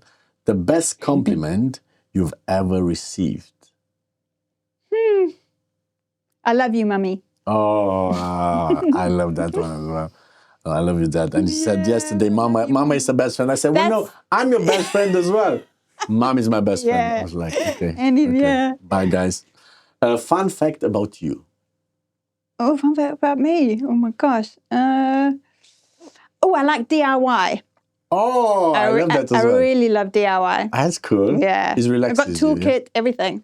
Oh, that's cool. Yeah. Window seat or aisle seat? If I can get it, window seat. Have you ever tried skydiving? Never. My God, you'll have to push me out the plane. No. Especially now. Yeah. Yes. What's the worst during a competition? Bad music or delays in the schedule? Bad music. I agree with that. Bad music, yeah. What's your guilty pleasure? Oh, parents, I don't have time for that. I think... Spa every week. Spa every week, no. I definitely don't have time for that. Guilty pleasure. Oh, I need to find one, right? You don't like chocolate, ice cream, something? Oh. Something, give us something. Gosh, I sound really very boring. Disciplined. Yeah, I very can see. Boring, discipline. Guilty pleasure. Discipline. To watch dance video. Yeah, maybe doom scrolling. Doom scrolling. That's but it's not really that, like, my brain goes, you shouldn't be doing this, you shouldn't be doing this. But I'm like, oh, but I like it. Yeah, I agree. 10. What's the strangest place you ever practiced? Oh, in a church call that had like a concrete floor. It wasn't actually marble? No, concrete, like proper rough concrete. Yeah, in South Africa, but we had nowhere else to practice, so we had to practice on that. Better than outside. Better than I've done that as well, though. Oh, there you go. Are you superstitious? Less so as I'm older. All right. Yeah. So no cats disturbing you. No, less so as I'm older. Number 12 already. If your life had a theme song, what would it be? What's that song by something about Journey? Journey. It's like a Female, male singer.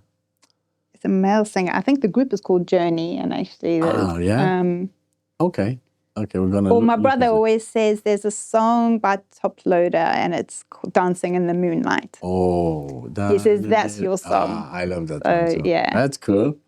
So you have one. 13. A coach comment that still lives in your head. A lot of them.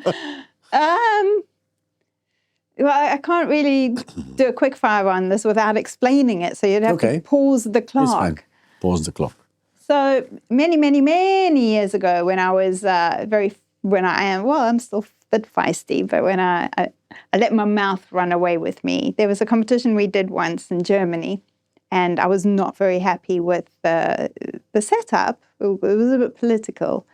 And we nearly lost the competition, even though we had just won Blackpool. Against Holger Nietzsche?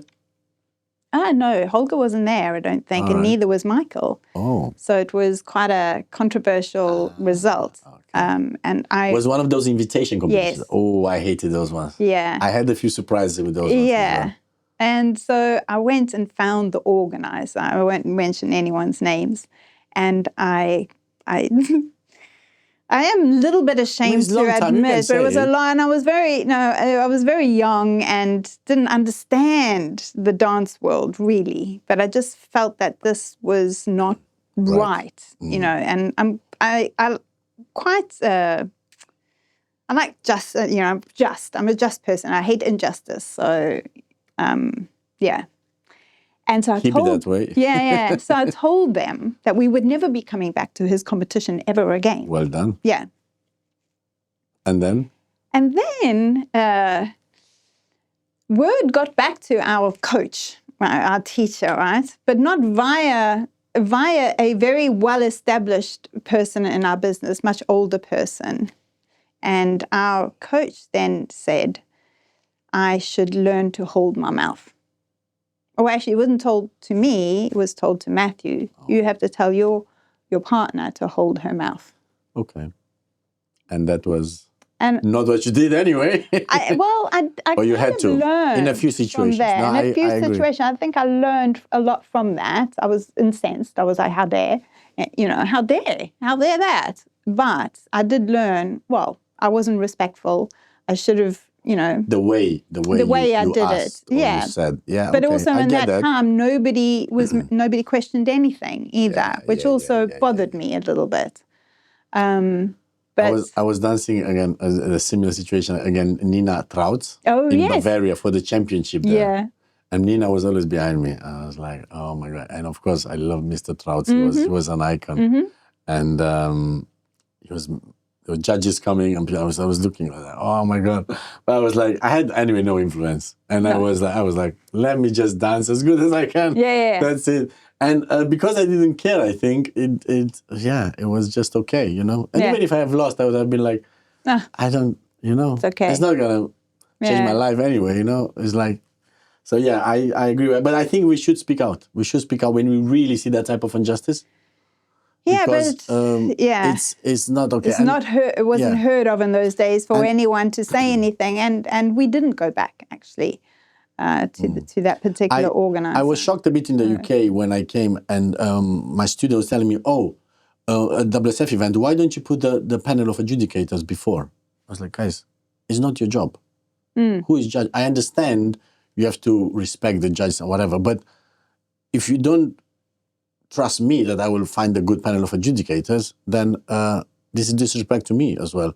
So I don't know what I'm doing. This is very important. Why do you need to know the judges? Well, I think this is very important conversation as well to have in our business, that we never used to know who was judging whatever competition was. We just went, exactly, and danced and got there. And like you said, it happens sometimes, then you don't go again. You don't go again, or you make that choice, right? Of course, when you're top is a little bit different maybe, but the rest of the couples, if they're not the world champions or finalists or whatever, to have a ranking that you have to be a bit careful. Yeah.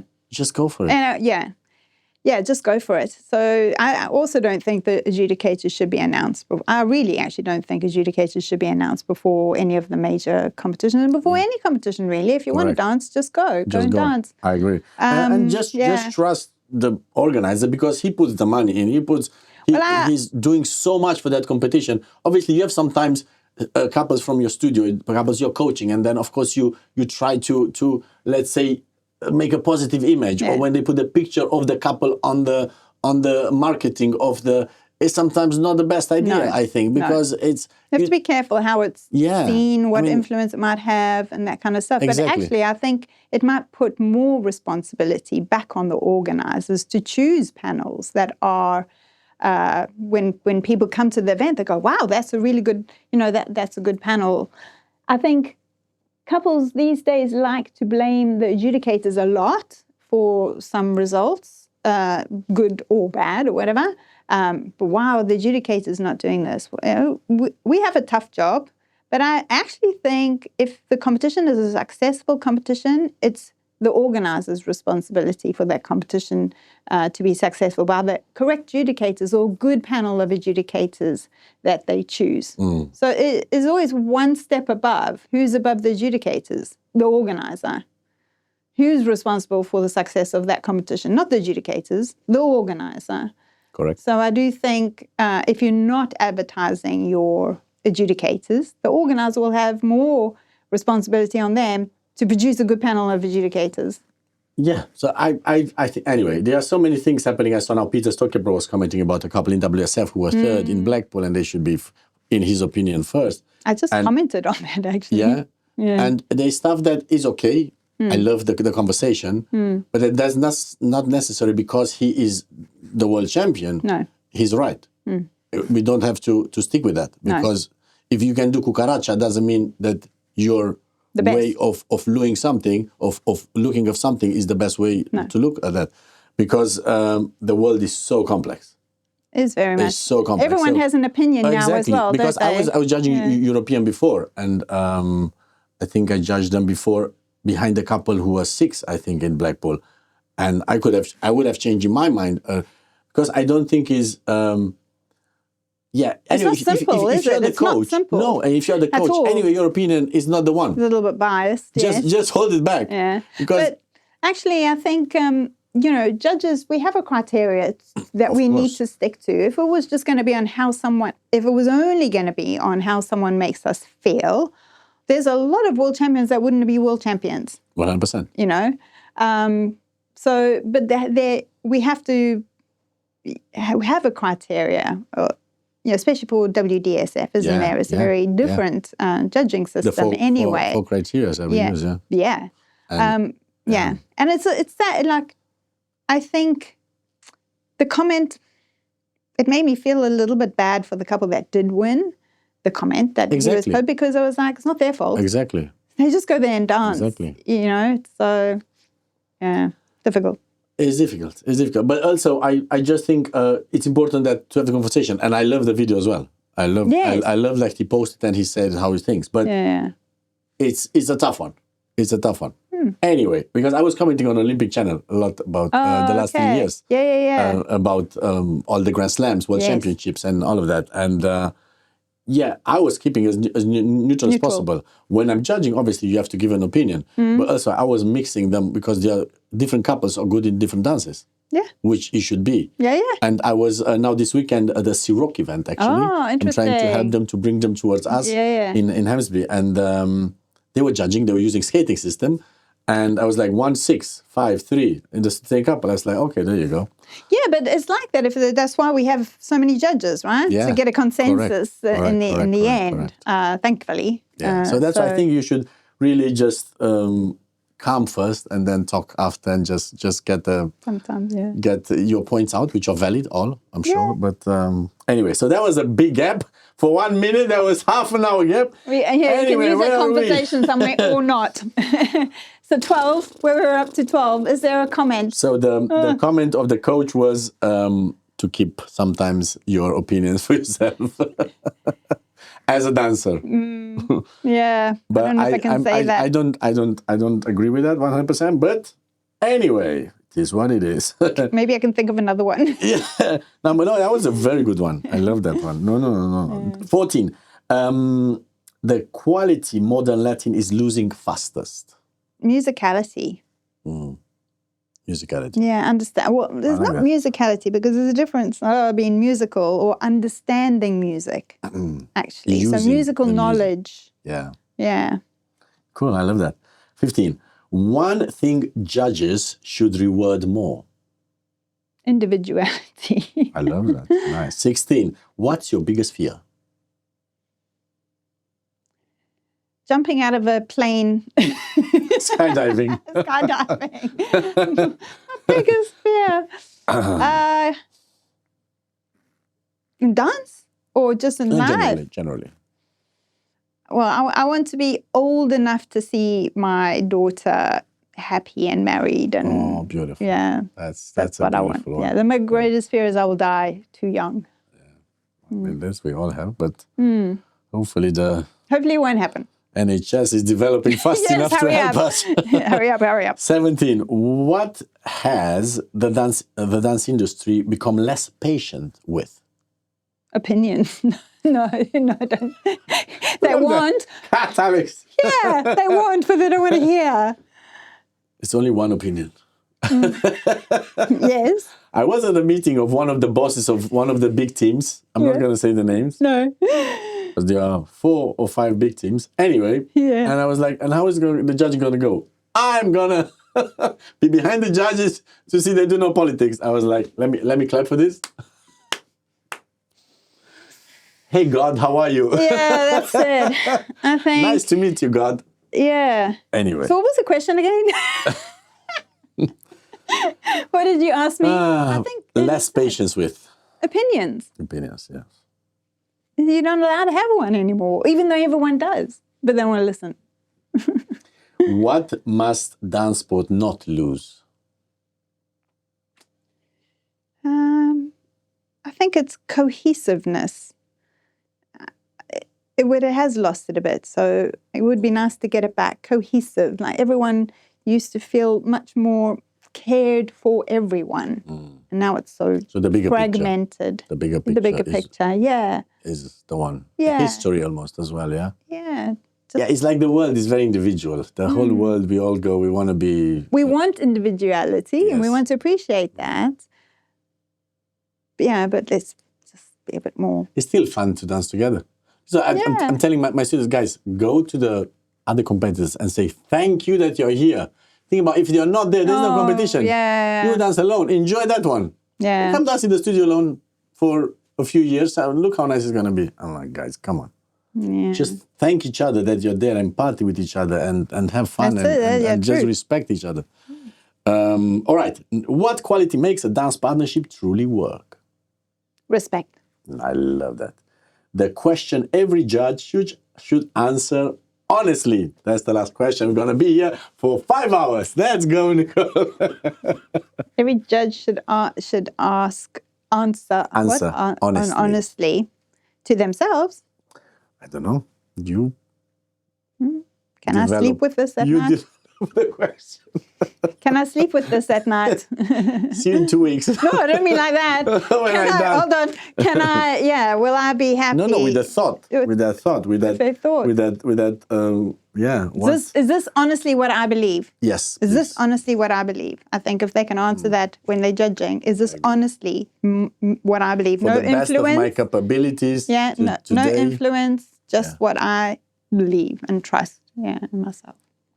Yeah, I think that's amazing. Let's not forget, our main sponsors for this podcast is the OMDS, the best dance studio in London. That's why the little sounds in the background are from hardworking dancers right here in the studio. And of course, the In-Between app. That's the app that gives you the day-to-day professional system in your practice and coaching journey. So we change a little bit the atmosphere. Okay. So, we have this atlas here with all the countries because we want to know about the world. Wow. Where ballroom dancing is developed, not developed, at home or not home. And last time we had Jamie, and Jamie got Mexico. Exactly. Okay. What do you know about Mexico and ballroom dancing? What do I know about Mexico? Do you want me to answer that? Yes. Oh, okay. You know, Do I get the same country? We did a bit of research, but what do you think? Is there ballroom dancing in Mexico? I do believe that there is. All right. Actually. From what we researched, is a very interesting stop, but mostly for the cultural history of Latin dance, obviously. Yeah. Then to the modern structure of DanceSport.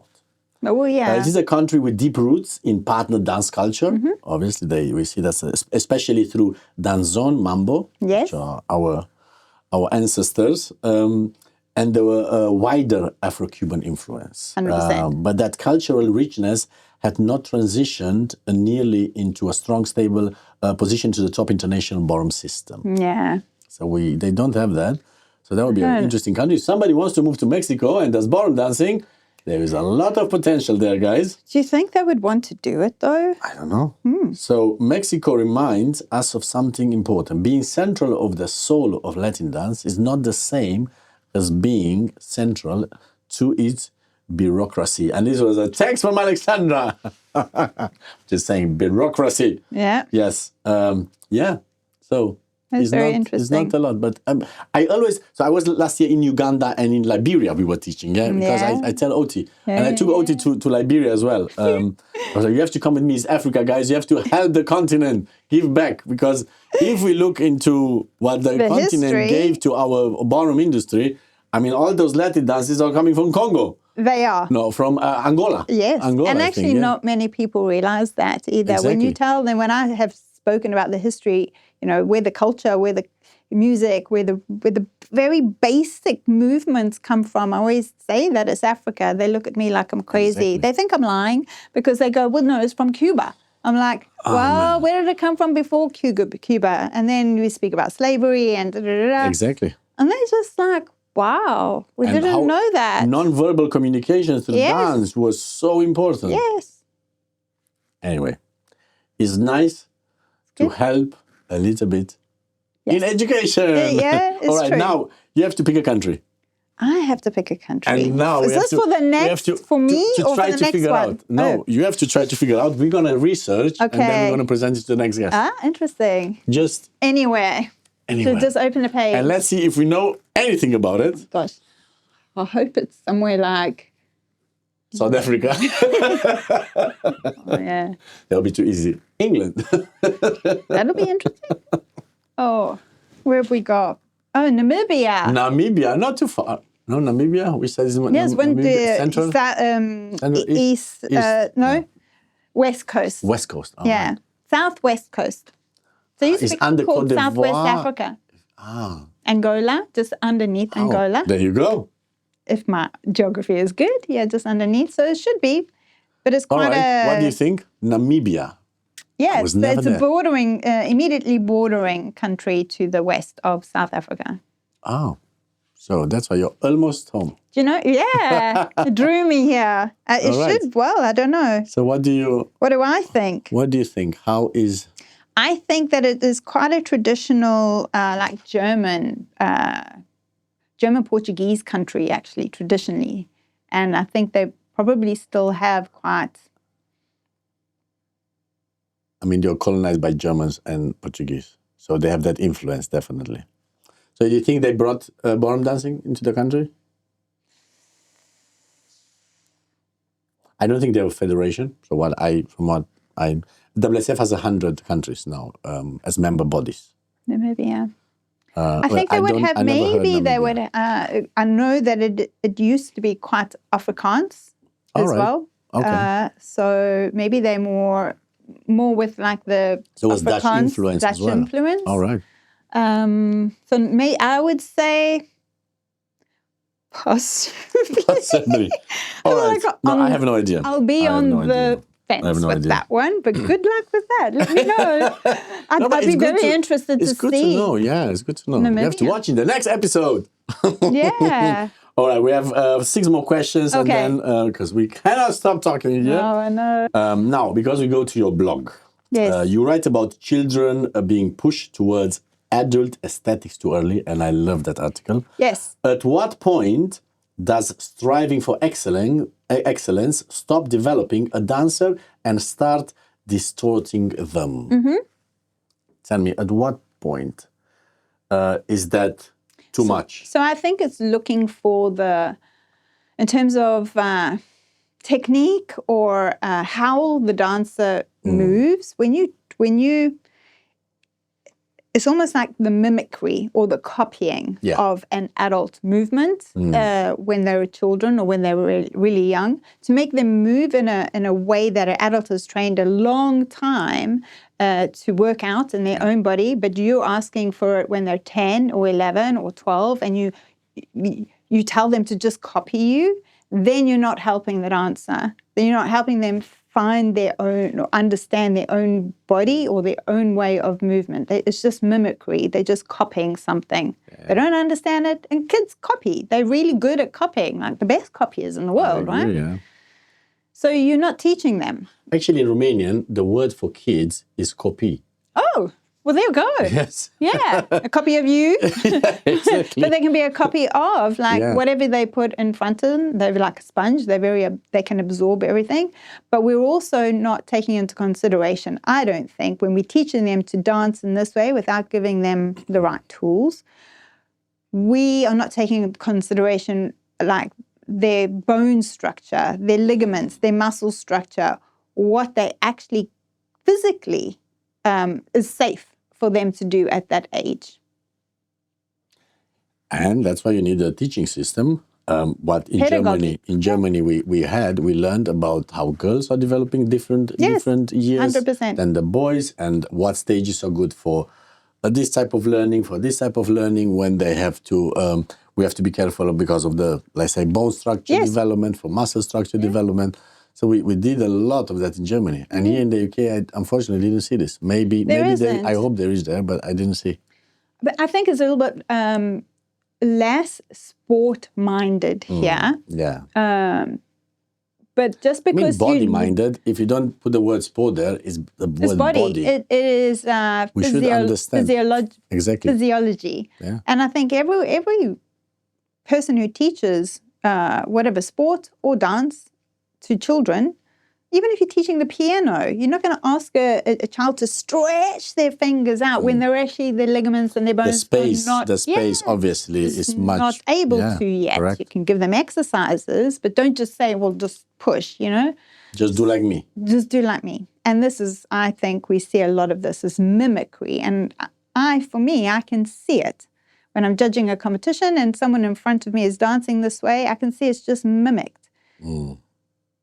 Yeah, I agree with that. So this with kids, for me, they are anyway neutral. Till 10, 11, they are neutral. Yeah. Even if the girls already want to exaggerate with, and as parents, I discuss so much about dresses. I'm like, guys, please, I beg you, you don't have to spend so much money on dresses. No. And your kids look beautiful with whatever clothes they have on. Yeah. It's not about really the clothes. You have to look aesthetically beautiful. I agree with that. But let's not go. Why is the But we have rules, right? I was scared when I came to Blackpool first time.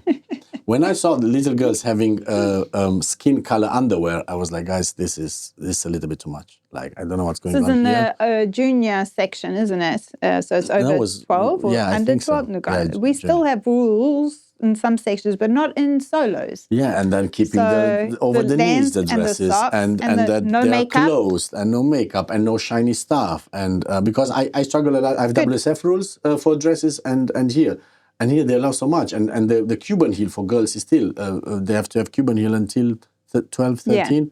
Oh my God, I don't want to. I said, what? But there's a reason. Yeah, exactly. Your physical, your legs, your body is not ready. Your ankles, your toes, all the bones in your feet, they're not ready yet. Correct. Yeah. There's so many things that Enjoy 60. Yeah.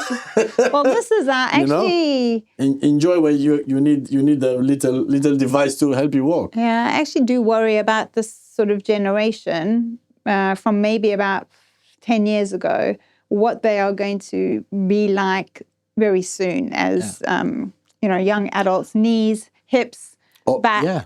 Or even talking. Let's go to Ballroom a little bit. When I see that frame. And judges are judging, because the frame is bigger, but the footwork maybe is not the best. They are judging the girls with the biggest frame and the most wrong position.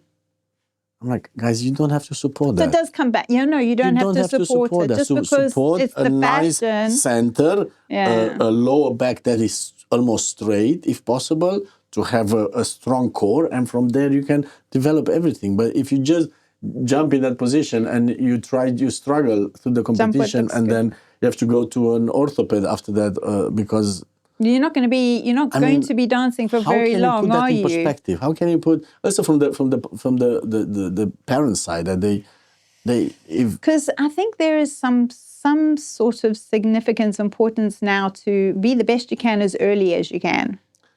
I'm like, yeah. No, it takes time. Students, my daughter is second. Thanks God she's second. Look at me. I applaud.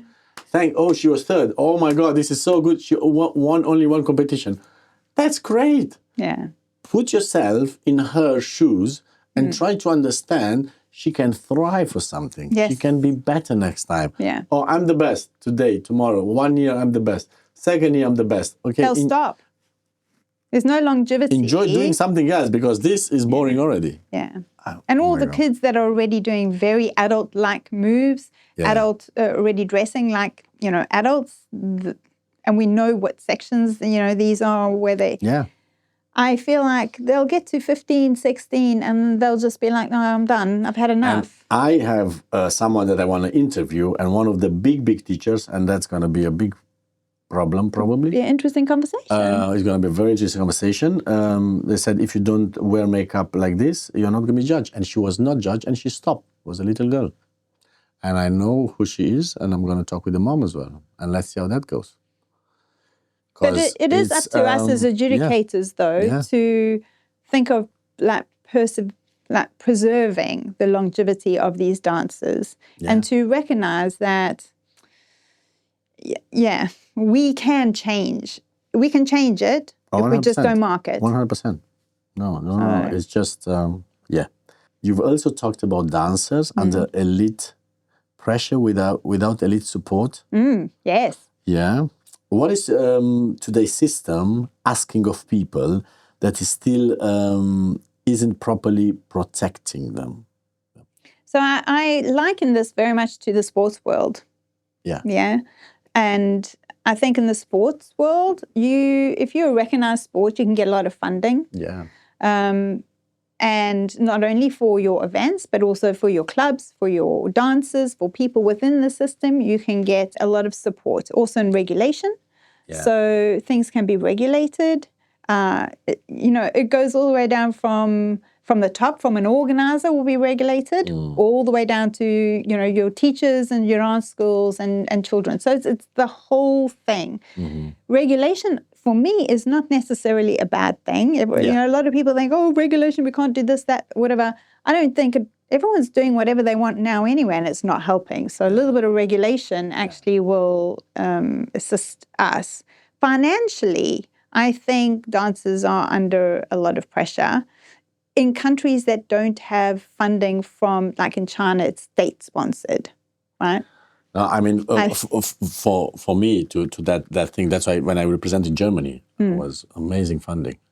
In your country, if your country, whatever, China, Germany, Russia, whatever, if you have that level of funding for you personally as yourself as a dancer, your world is very different. Correct. To here in England. Yeah. Your parents have to financially support you here, or you have to finance yourself. This is something I was speaking before with all the presidents of BDC before to ask them, where you get money from somewhere? Because I'm used, Romania as well. Romania, they get from the city council like 50,000, 60,000 euros for a competition. Yeah. For a normal WSF Open. Yeah. I'm like, wow. But in some way then, have to be careful what I say. Yeah, maybe you can take this out. Don't But be like careful. in some way, I think that takes away power from Power of decision. yeah, maybe in Yeah, but you see, organizers all these big events, they have sponsors. they do. But what if like the government was sponsoring it instead? but Then you wouldn't need the sponsors, right? Exactly. Then? And when the government sponsors, I mean, in these countries, like also with the Olympic national body in Germany, they had a lot of money if they are representing the country in World Games, Right. if they are one of the top 2 couples. Yeah. I don't want to say the wrong numbers, but it was It's a lot. it was around $1 million or something like Yeah, that it's life changing. for the federation. I mean, Yeah. that's helpful. Very helpful. And then you don't have to be to private individuals. No. Of Well, course, this there is- is some politics on the other level. Of course. But to the, let's say, basic level of organizer to sponsor, Yeah. where you have to have the sponsor's family, daughter, whatever, pushed in front in a competition, Yeah. which is then everybody can see, and they're like, guys, Yeah. like, what are we doing here? So I think that's like what I was trying to say is like, well, if you get your funding and your Yeah. sponsorship from somewhere else, then it regulates Yeah, the event. correct. You know, in all aspects, Correct. I think. But whether countries or whether this country would be willing to go down that route, I don't know. Yeah, I don't. It's a struggle. Of course, the BDSA are trying to do this. Yeah, but it needs cohesion. It needs everyone to come together to want generations the will same change, thing. whatever It will. you want or not. Everybody will be there, and then they're not going to be there anymore. No, but And- it's important for the dancers. At the end of the day, I think the dancers should benefit from this the most. No one else, 100%. only the dancers. 100%. But if we don't have enough funding coming to the dancers, the funding is for the system because you have to pay judges. You have to pay. So when I have a WSF event, I have to pay everything for judges. yeah, Everything, plus their, of course, their hotel, daily their flight, their Everything. feed, yeah, food, everything. and a wage, a relative Yeah, wage, which is okay, which is an you know? okay wage, but Yeah. yeah. So, So that's kind of what I was. because I was speaking saying with, in I was that speak- article speaking is with, that with Neil. He diff- was judging the Europeans. Eh? Yes. I said, Neil, you judge the Europeans. How much money did you make? Because he's teaching, he's a senior teacher in our studio. Oh, yeah. I was like, in the end, around 0. I was like, okay, and what are we going to do now? Yeah, it's tough. It is, and then the system has worked like that for a long time, based on sort of giving back or the prestige. We or are the, giving back now as I'm well. Giving, yes, Yeah, 100%. and also this cost, but we still have to make it work somehow and keep it as open and respectful, as possible. well. Correct. Yeah, we're not saying bad things. We want our dance world to flourish, and the Correct. dancers within it as well, to look after them, to enable them to have a beautiful dance world going forward, the ones that we had, for them to have the same opportunity as that. Look, like I mean, a show like Strictly Come Dancing, it's still is part of our world. And Yeah. when I hear many professionals, they're like, "Oh, this is has nothing to do with our industry." It's like, guys, We're all part of it. it's aren't we? okay. It's okay to be jealous. It's okay. It's okay. It's okay to be frustrated that you're not on the show. It's okay. Yeah. Because that show doesn't take the best dancers, and we know that. And it's not about the best dancing there. It's as a different, like Burn the Floor had the different. Yeah, you had to change. showcasing it. Exactly. Yeah. So, and people are watching because they want to have fun. Yes. They don't want to see if your footwork is perfect. Yeah. So you can't go that far. Like, oh, this is not part of our industry. I'm like, But there's also a little bit, I just thought of something now, like we always complain that dancing is not on TV anymore in this country, right? So Exactly. like the UK Championships always used to be televised, Exactly. things like that was great, and it's not on TV anymore. But imagine if it was and like the content, funded. it's amazing. Yeah. What we have in Yes. the dance world is amazing. But imagine if we did have like funding from government or whatever, and all the sports side of it, Yeah. it would absolutely be on TV. They would Exactly. find a way to put it on there. Exactly. So. Yeah, that's a lot of conversation. We're not going to stop here. No. If you could change one thing in the dance sport world, or ballroom world, so the next generation grows up healthier, more truthful, and more artistically complete, what would you change first? That's a tough one. I would change that they speak openly. Can I have a high five for this?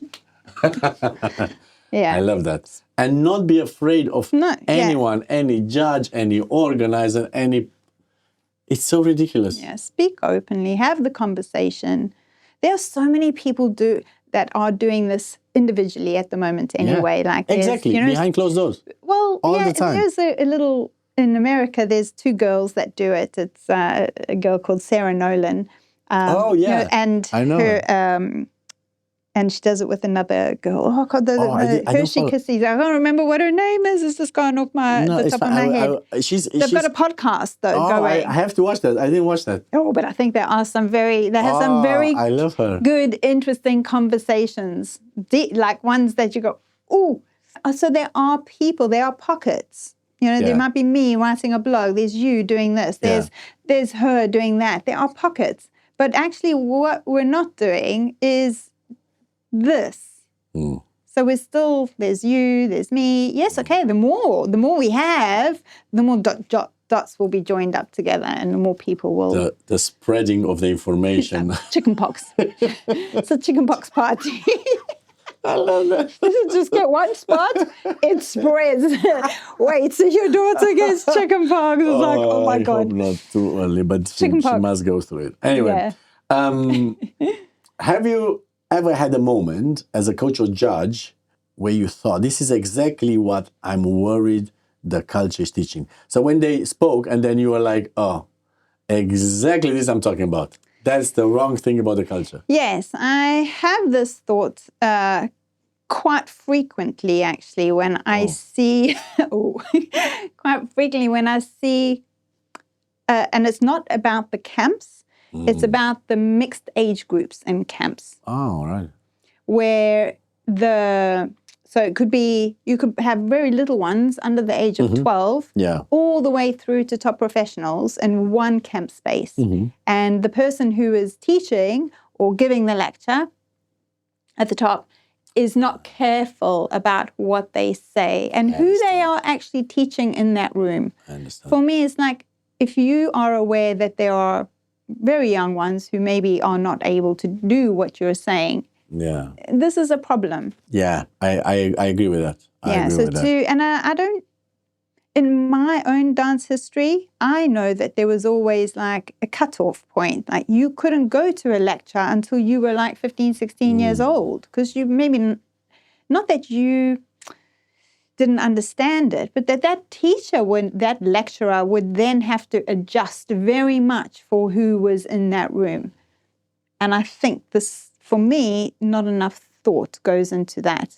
I was teaching in Germany many years, similar span of ages in a group class, but mainly because of technical. Yes, well, that's different. Yeah. Because technique is that you don't have to use different language. Correct. You can still explain it in a very simple way and it be effective. Well, actually, technique is quite simple, really, isn't it? That's why I never saw the problem. And actually, I saw how they inspire each other. Yeah, there's no problem when you're just talking about technique. Yeah. But when you're starting to talk about dynamics, or you're starting to talk about the story of the dance, or the characterization of rumba, for example, and you're using imagery and words that are really not appropriate for the youngest in the room. But even if there are no elders in the room and only younger, so I see in private lessons next to me when I'm teaching and I hear, I'm like, wow. Yeah, there's always a different way to teach. You have to use a different terminology when you're teaching younger children. Yeah. Have to. They don't have the same concepts. Sometimes I'm too direct. So in Germany, I used to, from the direct, very, very strong way of teaching to the laissez-faire one, where I had to combine a little bit that nuance of words and how you speak and which age group you speak. And here as well, similar, but sometimes also too direct. And you know what I hate? When kids are dancing for a long time, they take a lot of private lesson and they don't improve. Maybe. Well, then I think you have to look at what else is going on. And when you say it and they get frustrated and they're like angry with you and you're like, I just wanted to do good. But it didn't help in this situation, maybe, you know. But yeah, it's tough if you're not the main coach, like we spoke before. Yeah. So for me, that is the answer to that question. This awareness. Yeah. Of all your chapters, competitor, performer, TV professional, teacher, judge, which one holds the story people would least expect if you feel like sharing it, of course?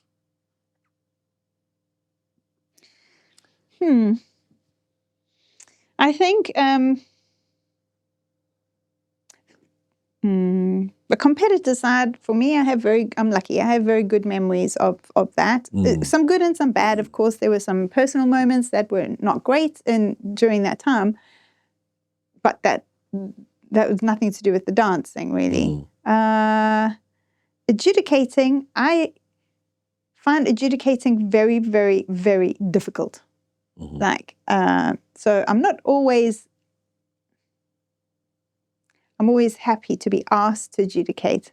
But for me, I feel the weight of responsibility huge when I'm judging. So this actually makes me quite anxious sometimes for it. But the writing and the blogging side of it, I was petrified to start. Oh, wow. Because I actually thought people aren't going to like it, that I'm actually and especially when you are judging your own couples or dancers. Yeah. That's because they can't see what you see. No. The bigger picture is so huge. And especially to the day, to the dance, to the second, to so many aspects of it. Oh, yeah, the time, how much time you have. Oh, it's really actually quite overwhelming and quite difficult. I'm having my students as well to try to judge as well. Yeah, they should. And what you look for is totally different. I think everyone that dances should have opportunities to judge, because you actually realize, or you look for maybe different things than you think is really important. We had a good system in Germany with national team and each like Bavarian team, Baden-Württemberg. So each region has their own team, and we had in Baden-Württemberg in those times, and Olga and Ralph were the coaches, Müller, and we went to see in Karlsruhe the World Championship, and then we were judging from the 24 to the semi-final to the. So that was our training day, just to judge and try to, of course, if we had time to write a little bit, why did we think like that? And then we discussed. We went back to the dance studio and we discussed the whole competition and why we think, and we had so different opinions. It was very eye-opening. Yeah. So I think everyone should try to judge, because it's gonna surprise you. But that's still not real. That's not real. You still go, well, it doesn't count. When it counts, it's really hard. Yeah, it's true. Really hard.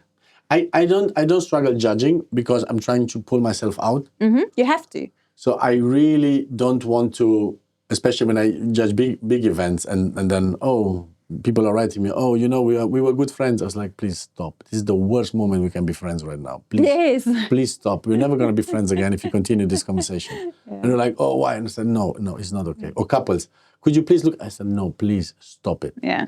Right now, because it's just, you're making it bad for you. Let's talk after. Oh, I do also want to say, yes, do not look at your marks. Like for couples, do not look at your marks. Like, just don't do it to yourself. Because you try and read, I've heard couples say, well, this person doesn't like me. Well, like, they don't even know you. I tell that to the guys. Don't look at your marks. Why do you think that?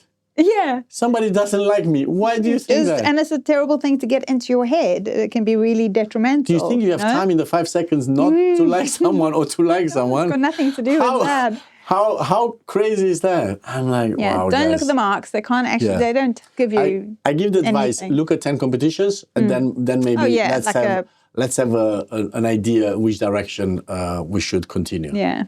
Or if the choreography, so maybe slightly, or because you see, okay, jive is very good, paso doble not so good, rumba so you see a little bit, okay, that's the right direction, because and that's what I'm saying, it's so important for the judges to give a direction to the industry, and people don't say, oh, the judges are just there quiet.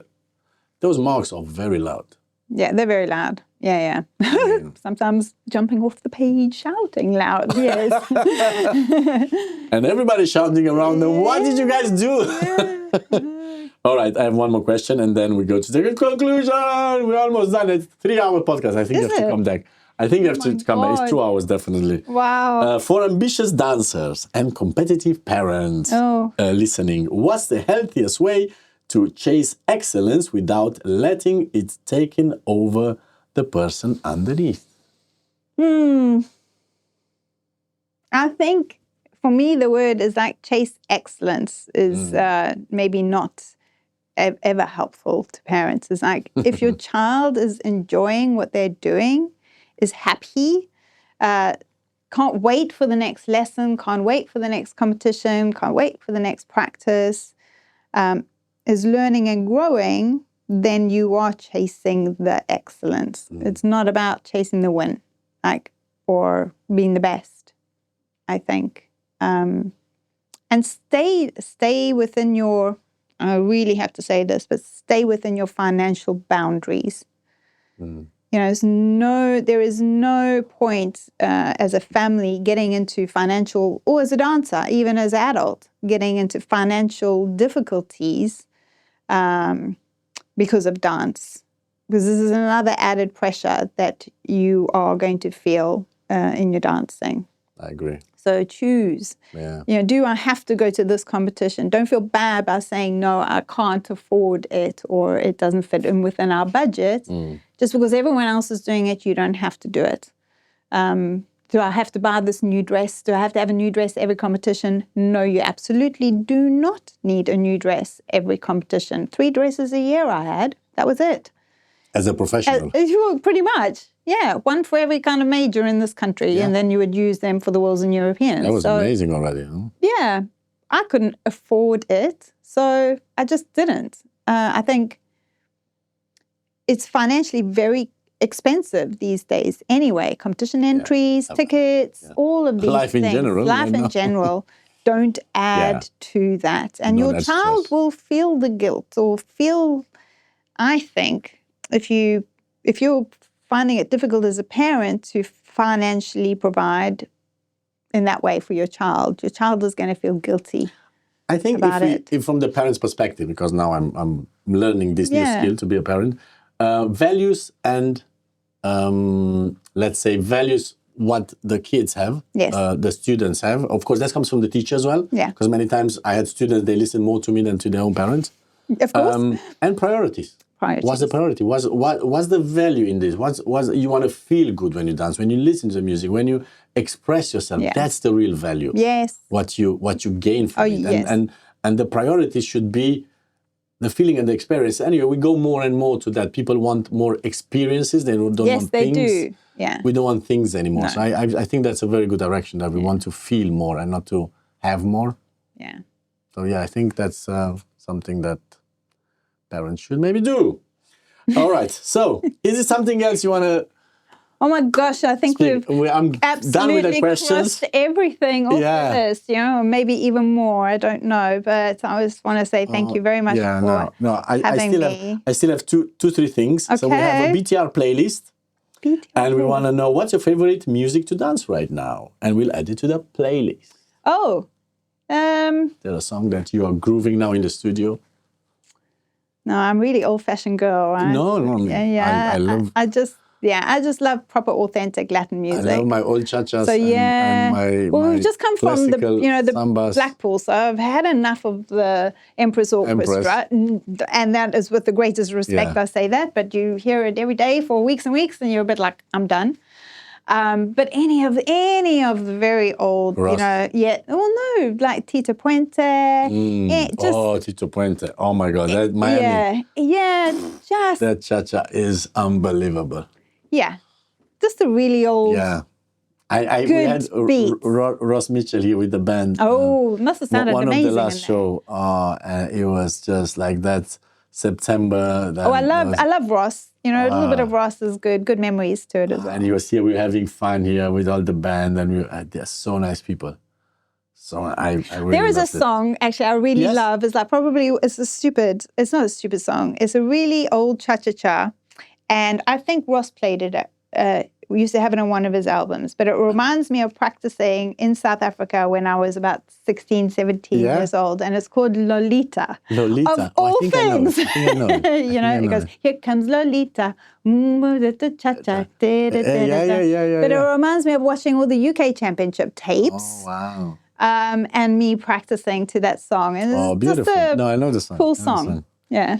All right. The podcast is called Break the Routine, yeah? Looking back at your life so far, what is something unique you did that most people wouldn't have done and that changed your life? That's the last big question. Did burn the floor, I think. I think to take a year out of dance almost and do something completely different when everyone was saying, don't do it. This could harm your career. But also knowing that we needed to do this as well for ourselves, our growth. Yeah, I think. Wonderful. Don't be afraid of trying something else. Now we have just a question from Jamie. If you could design the competitive world, how would you do it? Nice. I love that one. Say thank you, Jamie. A question. Oh my gosh, how long have we got? Tomorrow. I'll think about this and get back to you. How would you design the competitive world? I think from the grassroots more up and just find ways to get more children dancing for the love of it, which I'm sure that they do, but not put so much pressure on them for the next stage, the next stage, the next stage, the next stage. Just, to rush. Yeah, to rush through. Yeah, there's no rush. There really is no rush. Oh, that would be a great message, I think. You want to be dancing for as long as you possibly can. And it's great for the industry as well. Let's not forget Longevity and sustainability. That's what we want. If we start with kids 2 and we end up in senior 3. Yes, and you've been there all that time. Exactly. Gotta be there forever. Yes, and I think this is where we just slow things down a little bit somehow. Even if we have to implement new rules or be stricter with rules, dress or choreography or whatever syllabus. Yeah. It has a logic to it. Yeah. And a humanity, I think, as well. Yeah, and looking after the young so that they can still be there. And in terms of the new AI world and all this rush, we have to. I'm watching podcasts with AI, and this is happening, and we go so fast. And I'm developing now. I'm trying for the marketing for this. It's so much going on, and I'm like, okay, what of the jobs will still be there? Well, we hear a lot about that. Yes. And I say everything was artistic, everything was creative in a human way. Will be there. Yeah. Sports. Also music. I will not want to have a robot on the drums. No. Well, even if it's going to be perfect. No, because the mistakes are not going to be there. No. And there is something missing, right? When it's not organically made from human, what they feel is right at this moment. Too perfect is not good. And this is when people are like, do you have things you should have done different in the past? No, because on that time in my life, that was my maximum ability of my brain of decision. Yes. That was the best decision I could take, obviously, because when I see couples fighting, and because I was there, we have never done that, have we? Do you think your partner wants to do wrong right now? Just put yourself. Do you really think that? Do you think that you want to do wrong? Do you give your 100%? It's not deliberate. Exactly. Your 100% is here today. Tomorrow is here. Yeah. It's called the 100%, but it's not the same. It's not every day. And thanks God, that's the interesting thing. If you would be perfect every day, where would be the fun in that? Yeah, but the dancers do put themselves under a lot of psychological pressure to be perfect, literally, to produce what they see online, which is almost perfect anyway, because it's been edited to death. Yeah. So they think they have to come in the studio and do that. And they post the good samba from round 2, not the bad samba from round 3. Yes. So... Yeah. All right, that was amazing. Thank you so much, Nicole. It was so inspiring, and thank you so much for doing the effort to come to us. It's been my absolute pleasure. And to talk so freely in this very, let's say, I know what you mean. world driven by a lot of discussion behind it, and people don't trust themselves to speak out, and they think they're going to be wrong, they're going to be misjudged from competition side, but also from the personality side. This is the problem when people have Yeah. silent or quiet conversations, separate groups. You do tend to misinterpret or angry. misjudge anyway. You get angry don't for no you? reason. No, I know. There's no point. I was speaking with somebody from federations. I'm like, guys, you can't have expectations if you don't tell me what you want. Yes. I'm like, how crazy is that? I mean, if you want to have problems, just have expectations about everyone. Oh my God, why is the light not green now at the traffic light? I have to go. Relax. If somebody's in a hurry, maybe they really have something, they have to go faster. Let them pass. Yes. It's okay. Always think, that they're not doing it deliberately to you. Exactly. It's not and personal. even if they have an ego, like, it's okay. Let them have the ego. Yeah. It's okay. We don't have to be all the same. And it's wonderful like this. So yeah, thank you so much. We're definitely going to come back because it's so much more to talk about. Okay, good. We just opened a few I think jars we have, of subjects. Yeah. And it was very nice. Thank you. You were my first podcast, oh, that's cool. proper. So yeah, it's good. Yeah, no, I'm sure. I'm sure it's going to be a good episode. Thank you, dear listener, for being with us and listening to this amazing Break the Routine podcast. If you have any questions or if you want to have some special guests, please write us in the comments. We would love to invite them for you and ask them those questions, which can be comfortable or uncomfortable. Please do not hesitate to write us. Now, for all of you who are listening or watching us, I have one question. How will you break the routine today? See you next time.